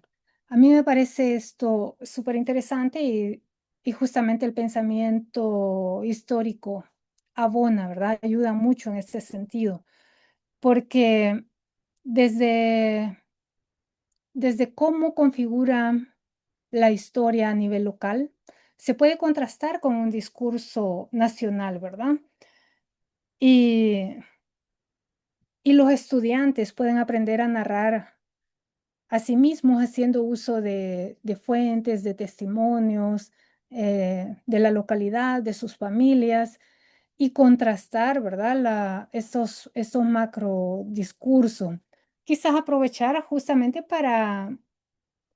em, para implementar estas habilidades de pensamiento histórico, ¿no? De cómo trabajamos las fuentes, cómo construimos esta narrativa, em, cómo nos vemos a nosotros mismos, ¿no? Y es una forma de conseguir mayor inclusión, ¿sí? De ver cómo la diferencia, cómo conseguir esta Mm, no uniformidad, sino cómo conseguir sentirnos parte de algo, pero con nuestras propias narrativas. Eso.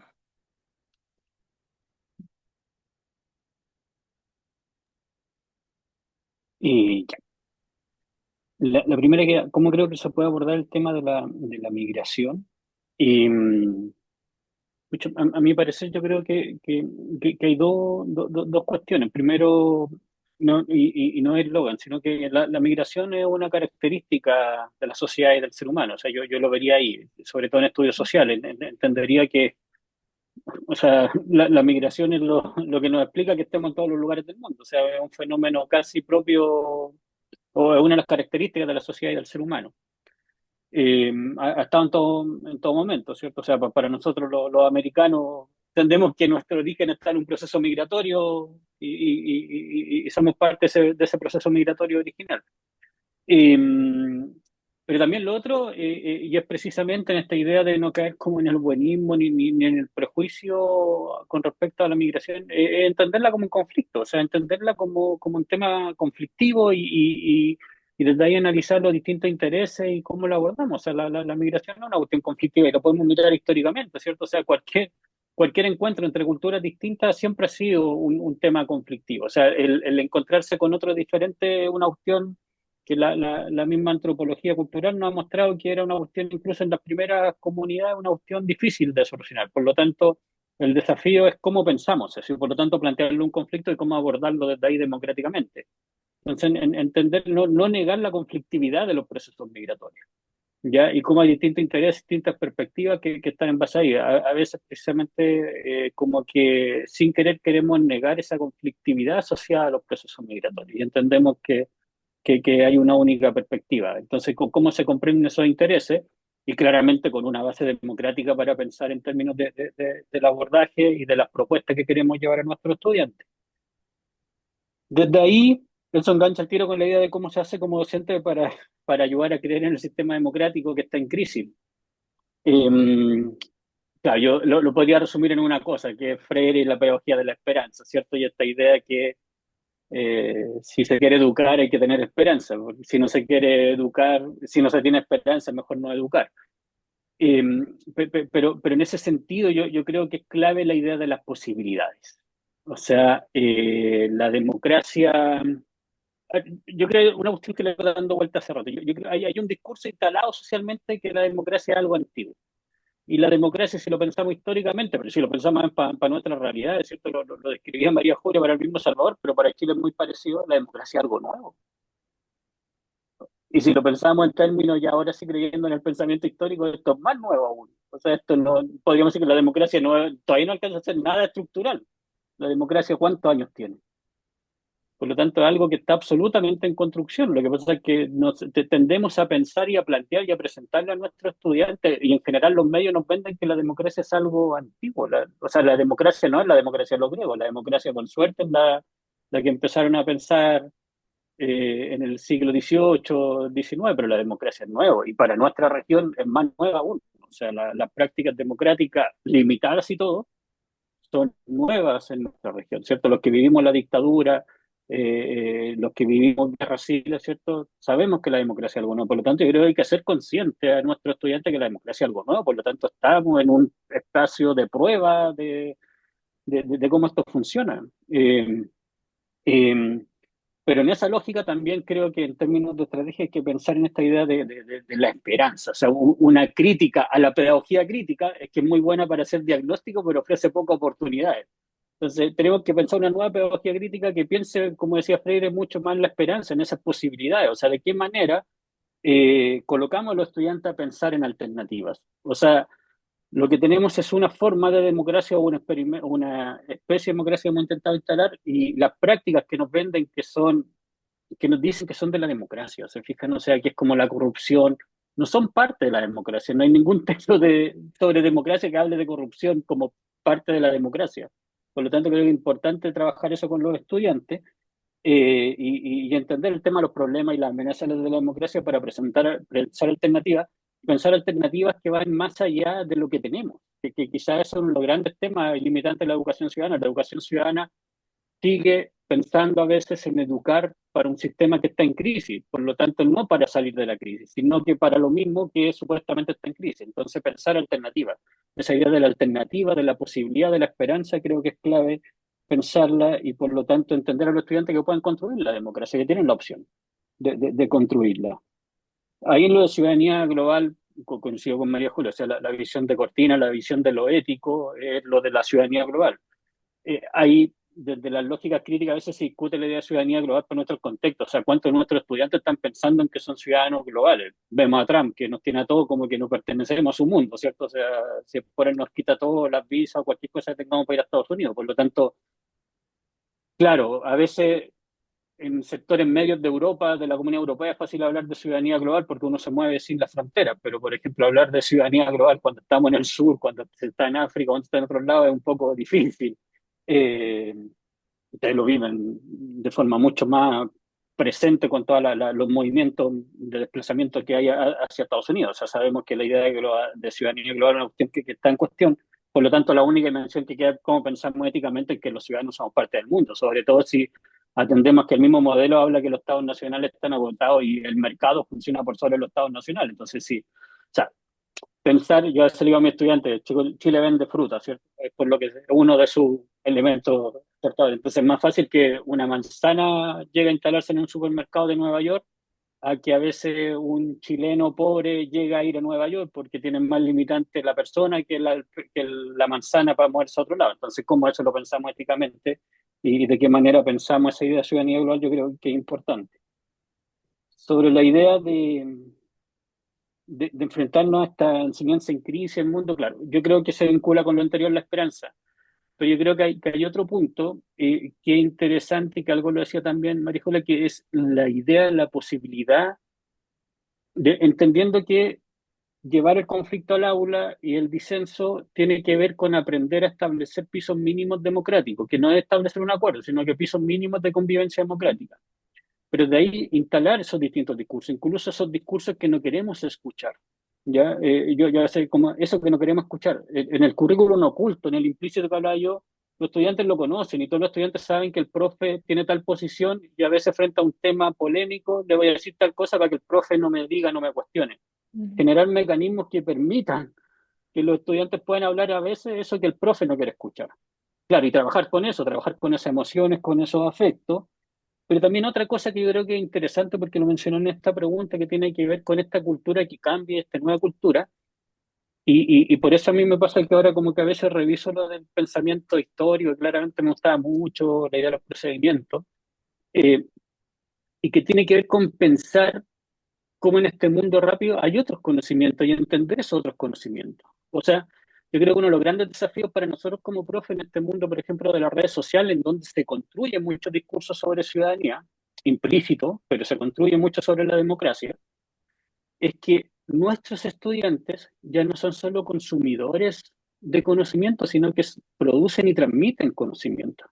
Entonces, nuestros estudiantes a veces son, sobre todo a medida que están más grandes los jóvenes, están, tienen un X, y quizás tienen un personaje ficticio que coloca cosas en X, que pueden ser desde noticias falsas hasta pensamientos horribles, pero están construyendo conocimiento y a veces eso no entra en la sala. El conocimiento de los estudiantes que están produciendo ya no son consumidores, son productores de conocimiento, no entra en la sala de clase.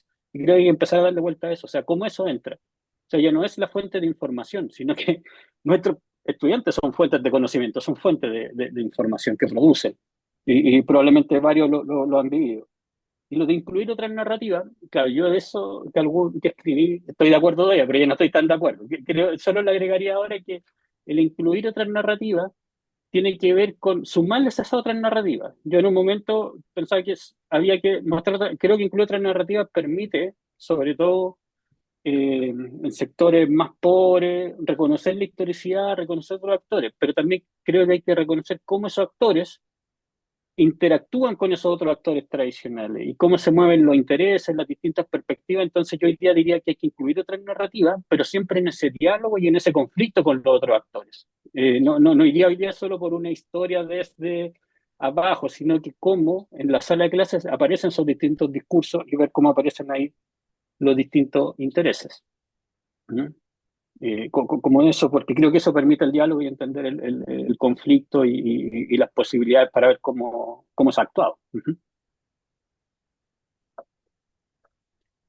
Eso, y no sé, y estaba la pregunta del chat que yo creo que sí. O sea, a ver, en la entrevista que hicimos de los profes y la escuela en el estallido, una de las cosas interesantes que surge es que en un momento unos profes cuentan que los papás les piden explicaciones, dicen, profe, explíqueme qué está pasando. Entonces yo creo que pensar en esta función de la escuela como espacio político significa pensar en que debiese ser un espacio en donde los papás, los apoderados, las padres empiecen a pensar en estas discusiones, en esos espacios de deliberación. O sea, la participación en la escuela y de los padres tiene que ver también con representar esos intereses, sobre todo en la escuela pública, con cómo son los distintos proyectos de la familia. Y claro, y creo que es un espacio a trabajar. Tampoco he trabajado, pero hay que empezar a trabajar eso.